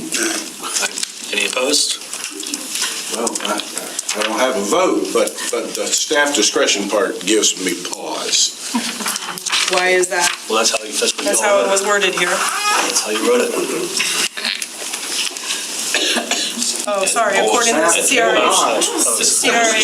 grant guidelines. Sorry. So I will amend my.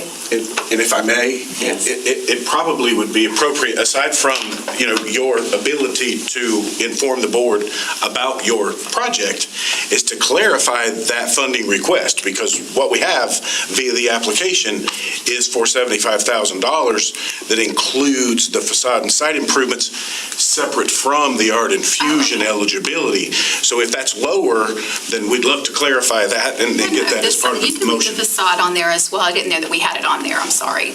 Yeah. On the application. All right. Yeah. Okay. So, but we did just take a vote, and if we didn't get to anyone opposed, if there's anyone opposed, we'll hear your vote now. Okay.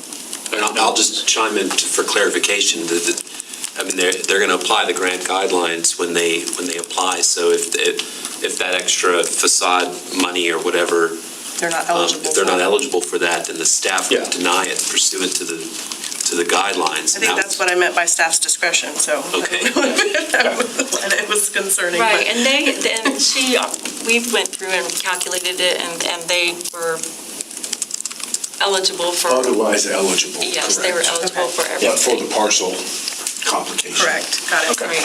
Brandon, quickly, is there a time frame that, I've heard of this in a couple of instances that we've had where somebody's tried to apply for a CRA grant and there's been another grant on that property that's open. Is there a timetable or a time frame that businesses have that we have established previous to me being here that says you have to come to at a certain time frame? Because I know there's a lot of these, not a lot, but I know there are some that have been out for an extended period of time, which might hinder some other businesses under that same umbrella of that property to be able to apply for those grants. Is there a time frame that we have on this?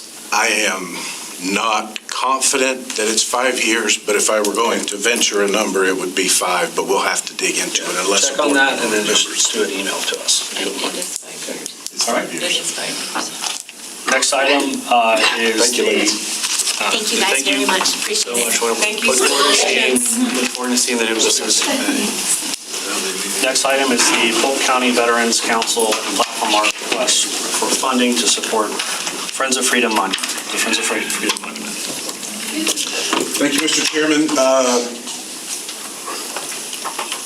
In early June, we received a request from Platform Art on behalf of the Polk Veterans Council for CRA support of the Friends of Freedom monument you see depicted on the screen.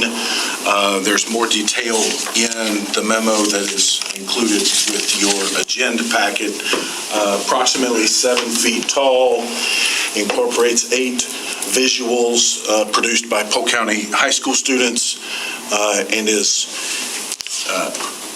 planned for installation in Veterans Memorial Park with an unveiling hoped and scheduled for Veterans Day of 2022. There it is. So the site has already been selected and prepared, as you can see on the screen here. The total project cost represented by Platform Art is $146,000 roughly. They have an approximate need left of $27,000. That was reduced from roughly $37,000 after I learned last week that Lakeland Electric has committed an additional $10,000 to the project. So that 27 is what's left. Staff is recommending that the CRA authorize support from the CRA for this project of $10,000. I'm assuming everyone but the Carter and Lake Wire folks that are left in the room are here for this project. So Cynthia Haffey from Platform Art, Gary Clark from the Polk Veterans Council are both here, and you're welcome to hear from them at your pleasure. And we have teed up some slides that Cynthia provided to us in advance. I can just, thanks. I'm Gary Clark, Polk County Veterans Council.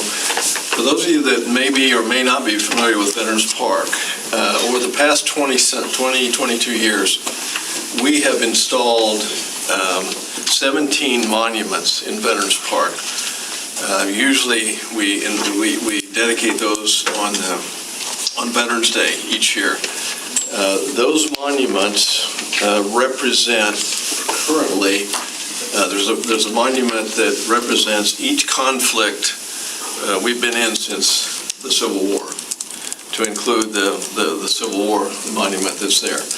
The only thing that's missing is the Spanish-American War, the War of 1898, when 5 regiments camped here in Lakeland prior to deployment to Cuba with Teddy Roosevelt. One of those, there were 3 volunteer and 2 regular regiments. One of those regiments was the 10th Cavalry, better known as the Buffalo Soldiers, who camped at, it was sort of interesting what you were looking at today, camped at Lake Wire, where you were looking at the previous project. And so what we've done is we've worked with Platform Art, or Platform Art has worked with us, it's a cooperative venture here, to fill in that last square. And as what we've done with some of the other monuments and sculptures that are there in the park, we decided to involve children, students, in the design of this for a couple reasons. Not only because it would add to the attractiveness of the project, but it will also help to learn a little bit about history, and particularly what went on here in Lakeland at a time when we had somewhere north of 9,000 troops here and a population of 1,000. So that's what this project is about. This is what we're doing. And I'll let Cynthia describe a little more in detail what this, and it's exciting. If you haven't had a chance to go down to Veterans Park, and we view it as a destination site that is focused on Polk County. And those of you that have been there realize also that it is the site of the Law Enforcement Memorial, Polk County Law Enforcement Memorial, where there's a ceremony every May to honor those law enforcement professionals who have been lost in the line of duty. And there's also the Polk County Firefighters Memorial that is there. So those 3 that represent the first responders, the law enforcement, firefighters, EMS, and veterans are all represented in that park. And there's a story there, and that's what we're trying to do, is complete that. So I'll let Cynthia talk about the sculpture per se, and you're going to love this. You're going to be excited about it, and as we are, and what this is being done. In total, what we've done in the past is raised somewhere close to $300,000 for the monuments that are and memorials that are there now, but that doesn't include a lot of the pro bono stuff that was done. Brian mentioned that the site has already been prepared thanks to Jason and Jody Rada. They did that, and we're grateful to them for that. So there's a lot of pro bono stuff that's been done. Home Depot has been fantastic in supporting us, and they're supporting us again on this. Never ask for a dime. And so that's what this park is. It's really a community effort that we're quite proud of, and where we've gotten to in the last 20 years or so. And Terry's very much involved. He knows very well what we're doing. He's been involved from the very beginning as well in this project. So, Cynthia? Okay. Do you all want to hear about the project? Certainly. So I'm a visual person, so this is a model, an artist rendering of the top of the monument. This happens to be the 10th Cavalry Buffalo Soldiers on the top of the monument. All of the images on the side of the bronze piece were designed by the artist, but we researched everything.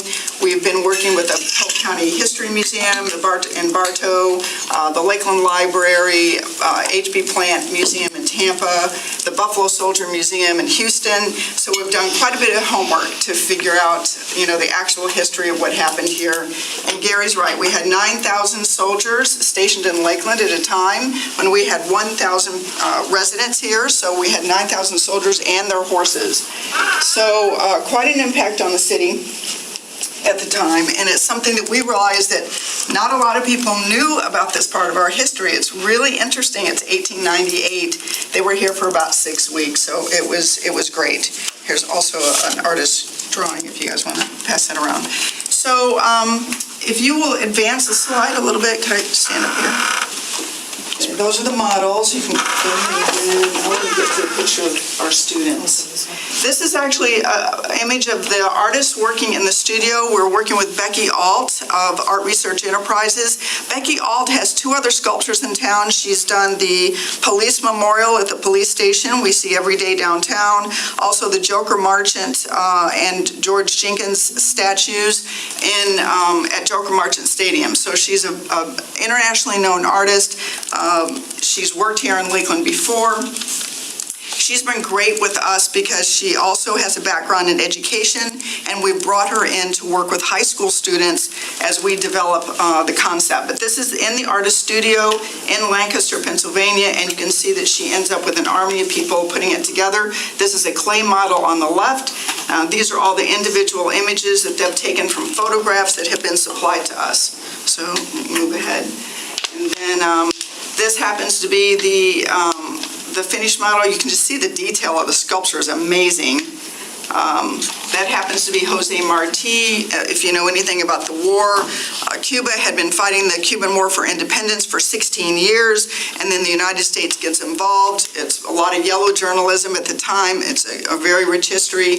And Teddy Roosevelt was here, of course, came here. The United States sent the military to Tampa to depart from Tampa to go to Cuba. So the next one, well, this is great. These are the students. We do a competition. This is a signature program for platform art. We try to always involve high school students in the design process. So for this project, we did a call to artists, or call to schools, if you will. And we have 2 teachers here today, Lula Peoples and Lucille Fun from Santa Fe Catholic. So we had 8 students, and 2 students are here. Do we have 1 or 2 students? Will you guys raise your hand? Thank you for coming. We ended up selecting 8 works of art produced by 8 students, 4 from Santa Fe Catholic High and 4 from Lake Region High. And those kids who submitted their images then gave them to Becky, gave them to Becky, and then she actually reproduced them to be included in the monument. So they will be recognized, their names will be on the monument. It's just a remarkable program. So if you have any questions for the teachers, the students, please ask them. So the next one.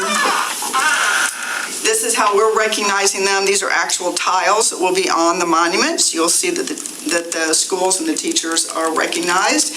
And then the students' images who have been sculpted will have their names at the bottom.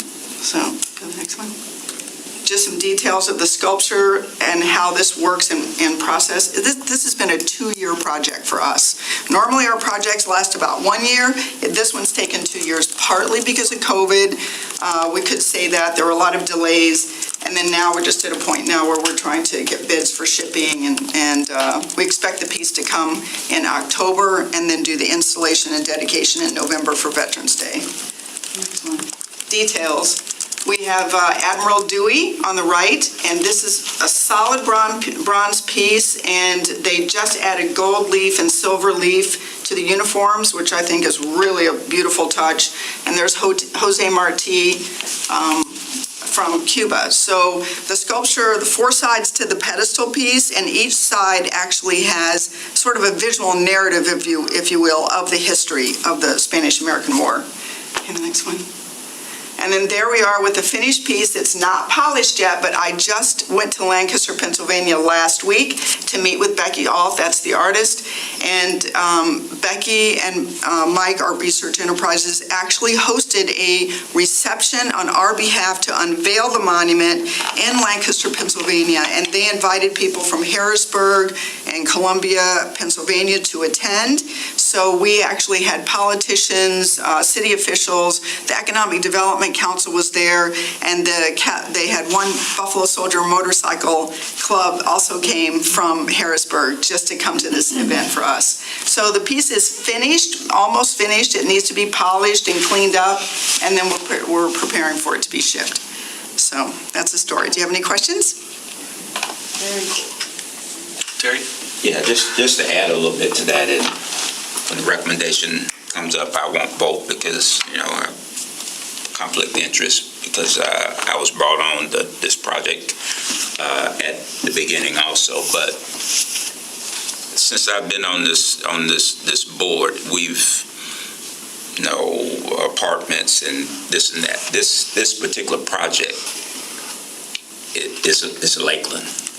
I mean, it has Lakeland history. And it's history that most people don't know of. Now, Cynthia didn't mention it, but there was actually a documentary done, it was a year and a half ago.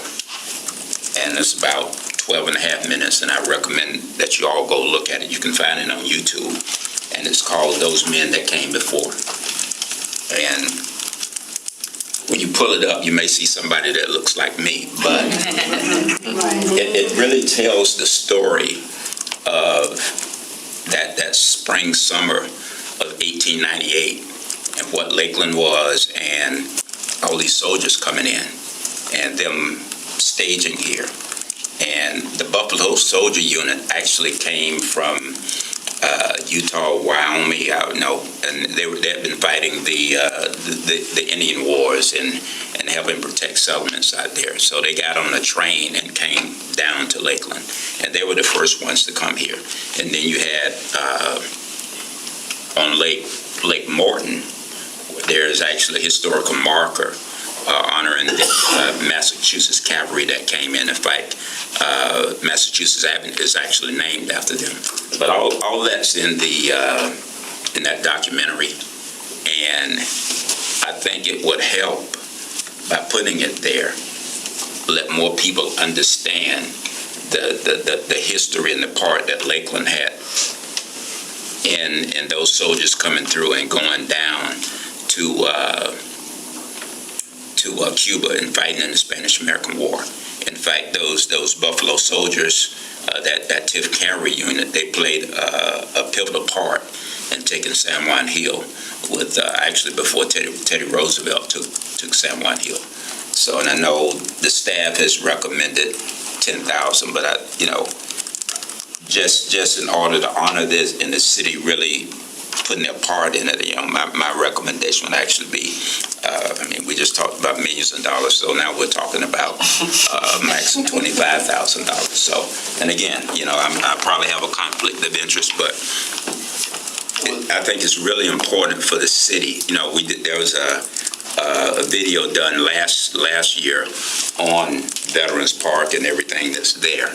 And this would be kind of the culmination, the centerpiece of getting it done. Well, you took my idea from me, because I have this circle right here that says, in whole or in part, the budget, the money is available in the budget. So, I'll take you out of feeling that there's a conflict, and just for that. I'm Cuban, my mother, I've heard stories of Jose Marti all my life, and I had no idea that this was a thing. So I'm very, very excited and in favor of this project. Any questions? Any discussion? Okay, we'll hear a motion.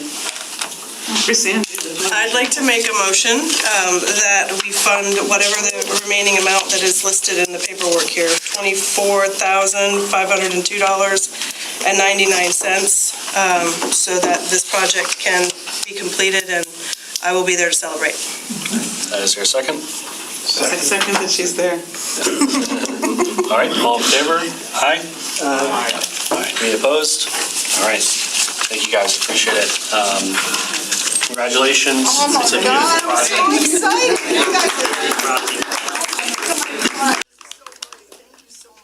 Thank you, Christine, I appreciate what you said, and thank you for that motion. I think that was really beautiful. That was pretty exciting. I think I might go home and cry.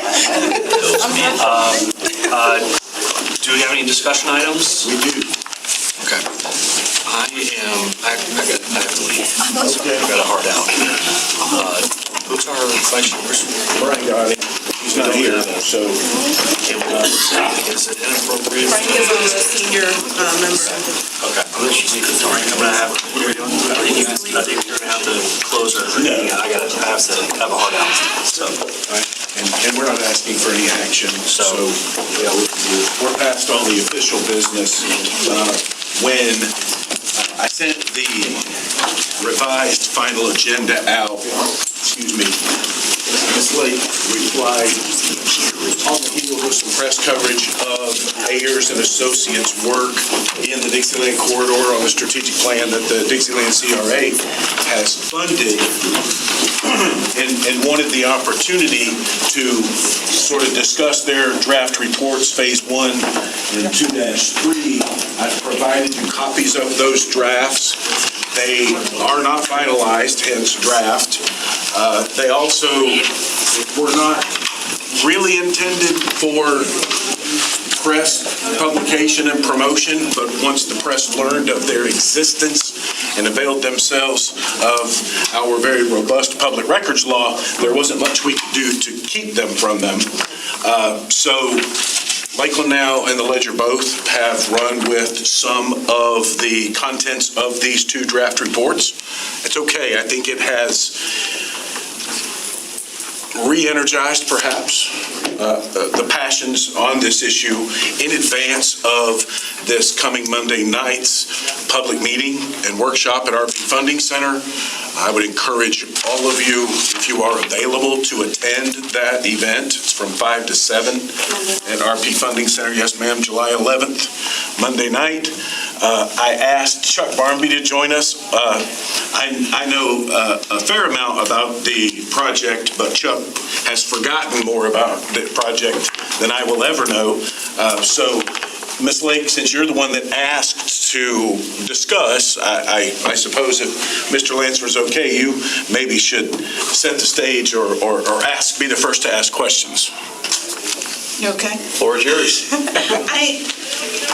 When I saw that came out, that there was a consultant of the CRA, and I saw that hitting there, and we didn't have a discussion, that just even any information about it, and because I'm so new to the board, that this was all done before me, I just thought the information you just shared was very helpful.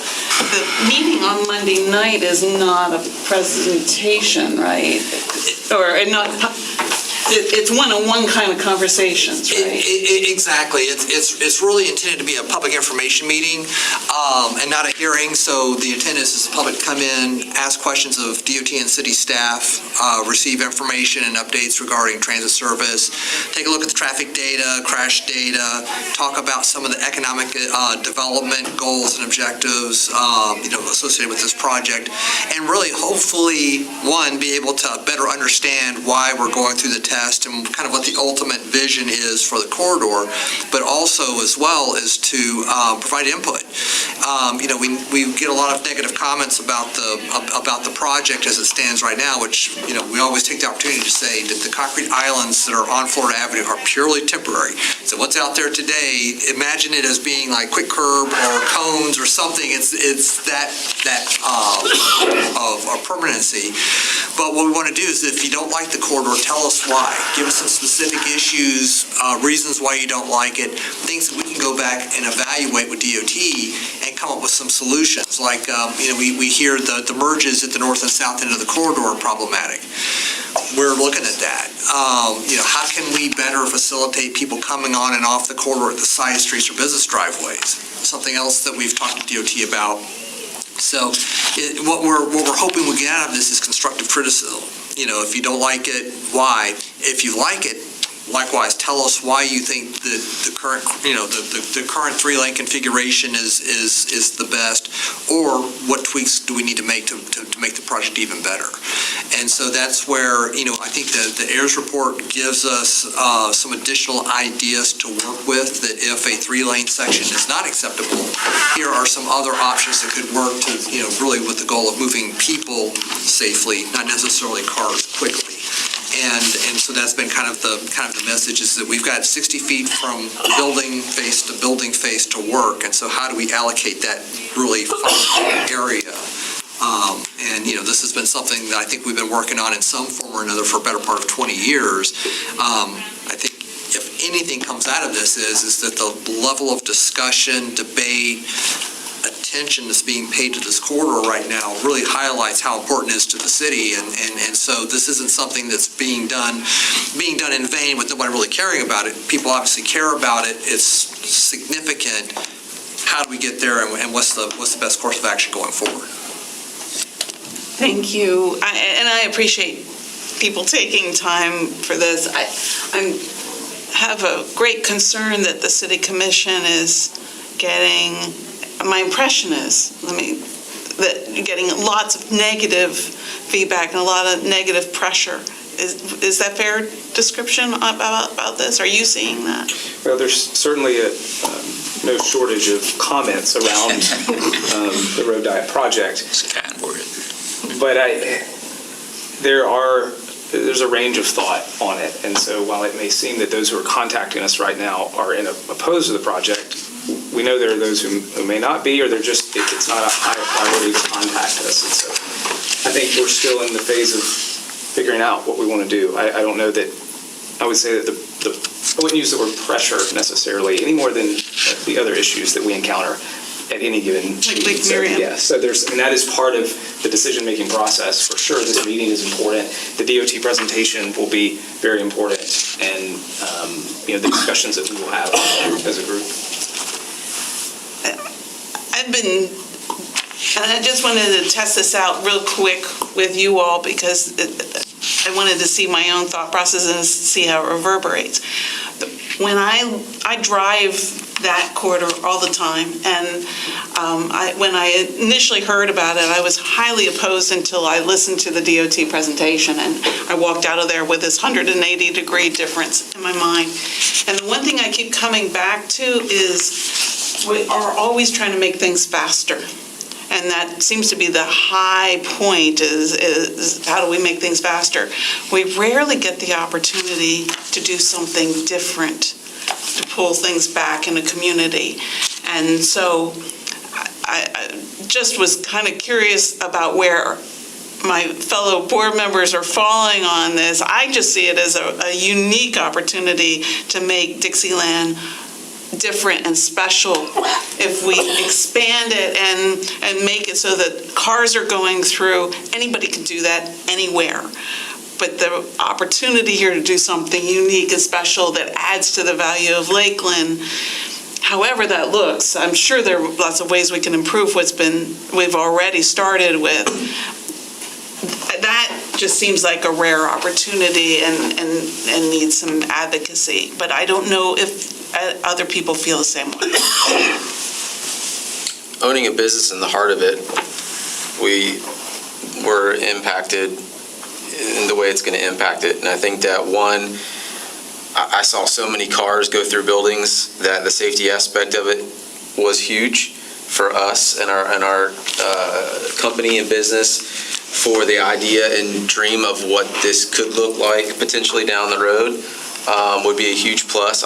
But I think with everything, you're not going to hear the positives so much because you're going to hear the more negative people, squeaky wheel syndrome.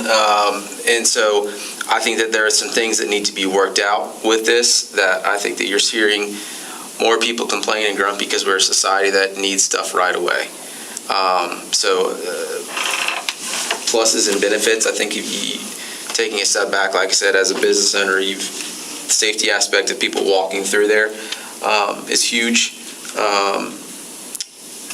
There are some aspects of I've heard from our customers that it's a pain in the neck to get through there on side streets and things like that. So as a business owner, I wish that there would be ways and I think that there are ways that is going to be looked upon, turning left and some of that navigational aspects of it.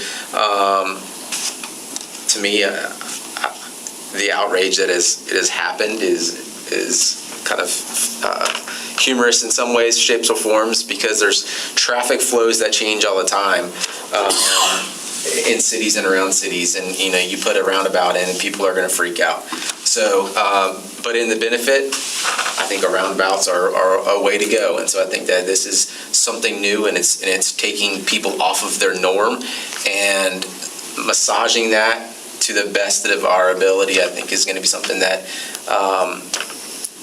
practicing patience with working with the city and the DOT to make it the best that it can be, because I think that there are ways that this can benefit and be a huge win for the Dixieland and that downtown area.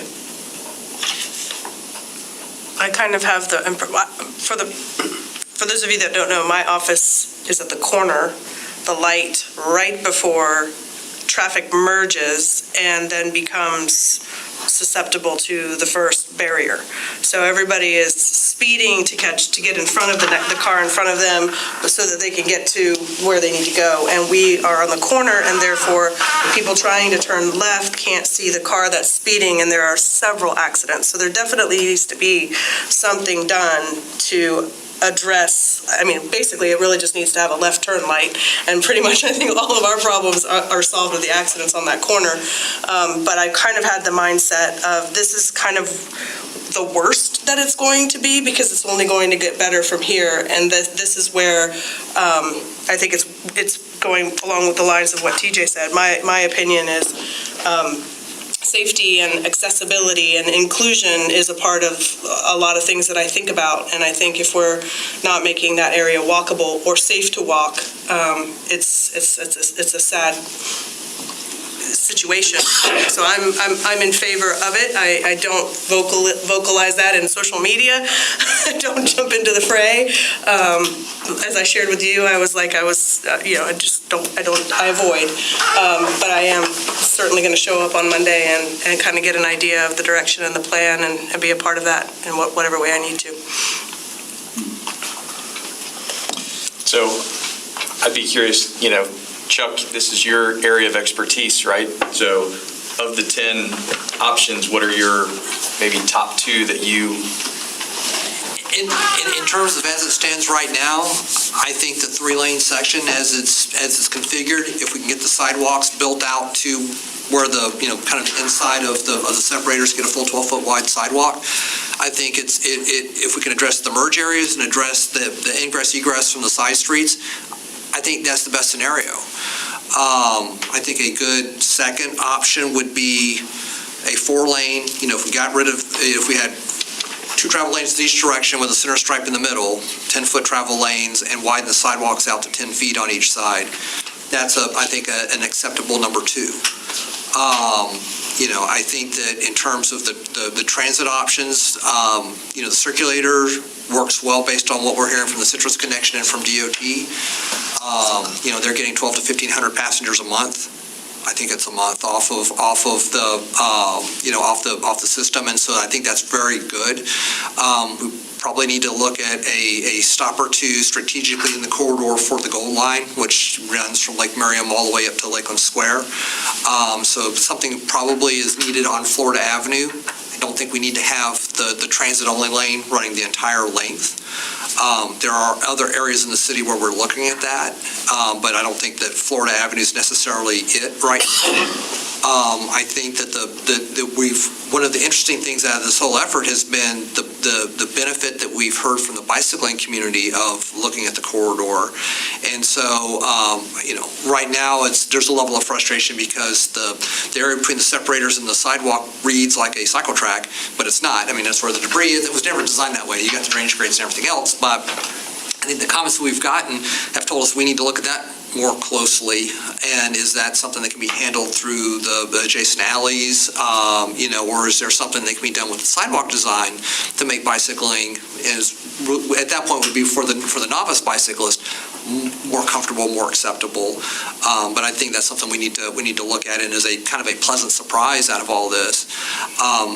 Really, one of the big items that we have an opportunity to address with more space is the ADA compliance issues. You go down and you look at Frank Lloyd Wright and Florida Avenue, and that ramp there, the signal pole in the middle of the ramp, and the railing next to the drop-off onto Florida Avenue, you can barely get a wheelchair through there. And I mean, that's a struggle. And there are other places where the sidewalk will pitch you towards the street. And I think Indy Atlantic, and this goes back to probably 2014 or so, actually one of their employees had to pick somebody up out of Florida Avenue that got pitched into the street out of their wheelchair. And so there's some serious compliance issues that we need more space to address, and that's where at least 10 feet, 12 feet preferably would help address that issue. So there's some basic infrastructure that we need to address, and we can't do that under the current footprint of the roadway. The other issues, and this is something we've been talking about as well, is that the corridor really will hit its full potential if we can get Bartow Road widened and improved and get Wabash Extension done. So there are other north-south corridors that are in the long-range plan and have been in the long-range plan for a long time that also are needed to give us additional north-south capacity, so you don't have to go down Florida Avenue or feel that you have to go down Florida Avenue to get from one side of town to the other. Wabash will help relieve Hardin, which will help relieve Florida, and then Bartow Road, I mean, that's a problem. I mean, it's a problem now. If you try to leave here, 5 o'clock, good luck. And so those are standing priorities that we have with DOT, and certainly, we've been talking internally about how we handle South Wabash. That's about a $35 million cost right now to go from Ariana to Hardin. But that's the last segment of a 7-mile corridor, which has been steadily improved over the past decade or so. So I think, we've got 2 good options in my mind that we can work with within the Florida Avenue corridor, and we still have to look at those other north-south routes to really demonstrate that we can move people north-south through the city. In terms of neighborhood disruption or intrusion with through traffic, I mean, I live on Success, and I have seen a little bit of an increase in traffic at peak times, but it's barely noticeable. I mean, I can still walk out my front door, my neighbors still talk to me, so that's good. And I can back out the drive. I don't see it. To me, the volumes aren't as high as they were 10 years ago. Probably higher than they were in 2020, but not as high as they were in 08, 09. And, so I think it works. There's a significant adjustment that still has to occur. And to me, for a lot of folks, there's a philosophical a reaction to taking lanes off of a road. But if you look at Edgewater Drive in Orlando and other places where this type of treatment has been done, it really can transform an area. And in my time here, back from when the Dixieland CRA was originally established, I mean, Florida Avenue was always the problem and was always capping the economic, the economic viability of Dixieland, and the same issue for downtown. And what we do with the street is really going to help be able to help take the corridor to the next level, and everybody to see the potential of what Dixieland and downtown can be. I mean, we used to have one-way pairs downtown Lakeland. I remember we had the same debate when we went to two-way when Lake Mirror, when the streets around Lake Mirror were removed. There was a concern about, oh, geez, we're taking roads off. Well, what's going to happen? Can you imagine downtown with one-way pairs and with a road around Lake Mirror? It just takes time, and and that's part of what this phase of the effort is to be able to show the vision of what the corridor can look like in a post, whatever we call it, lane elimination, road diet, repurposing, whatever we want to call it, in that post era to see what that potential is. Awesome. Thanks, John. Just my 2 cents worth. Thank you for having him come. My office is right next to him. I keep Chuck very close by. He didn't mention that our city manager is his neighbor, so that's the one that still talks to him. Monday night is a really big deal, and it is set up in stations or kiosks with key project components: safety, transit, economic development. Myself and Benoit Paniker, the AIR's president or representative that authored these draft reports, will be staffing sort of the redevelopment district and economic development component of the project table. We will also have probably these same tablets available for those attendees who have not yet taken the FDOT's MetroQuest survey. If you haven't taken it, please take it. If you come Monday and you haven't taken it, you can take it there. That's critical public input. I think we've got about 1,500 responses so far, or DOT does. Yes. We're not sharing interim survey result data by Monday night because we are still gathering the data. I'm sorry? It's not bad. To TJ's point, though, the motorists and that they simply outnumber everyone else by a factor of 1,000 to 1, and so their interaction with the corridor, if it is drive through it one way in the morning and drive through it the other way in the afternoon, we're not likely to change their minds, because for them, speed and ease of travel through the corridor is their primary goal. Ours, as Chuck said, is to allocate that 60 feet to everyone's best benefit and to hopefully no longer see the motoring public's benefit trump everyone else's. Brian, what time does that start again? 5 to 7. 5 to 7. Monday evening, yes, sir. Okay. Is there a program that starts at 5, or is it No. drop in? No program. Come when you like. Yes, Okay. yes, it is. It's full open house. We did not set up any type of presentation, no theater-style seating, no tomatoes at the door.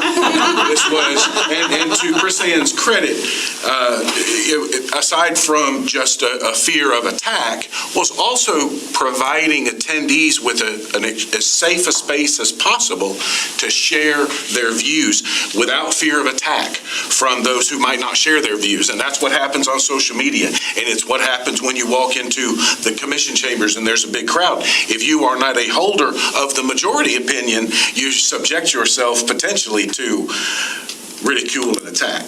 Yep. Is it going to be in a particular room? Is it going to be in the... Sykes. It's in Sykes Hall. Sykes Hall, okay. Yes, sir. Wonderful. And I'll say, I've heard some perspectives here that I would encourage you all to share with the full commission. Send us an email. We get plenty of them, so it's good to hear. If you're thinking, well, they get a lot of information coming their way, we do, but it would be good to hear as part of this process as well, so. And this might not be the time to share this, but I'll be super brief. Brian, when we met independently, I had shared, there is a better way than social media for civic input to be gathered using the digital format, like using the online format, but not in social media.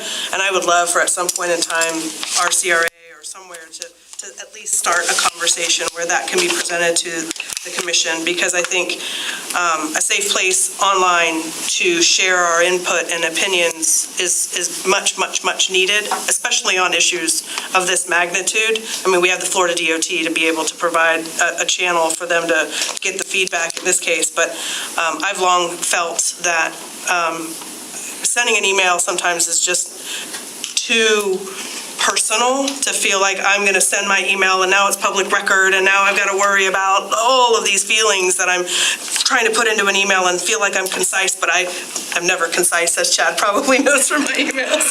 So I think, just for the record, I'd love for us to someday discuss a way to collect civic engagement content in a way that helps the city make decisions. Well said. Yeah. All right. Any other topics, discussions? I think we've covered everything today. It makes our time today. Yeah, exactly. Made up for days we got out early. Motion to adjourn. Thank you all for your time. All right. Keep them as. Take care.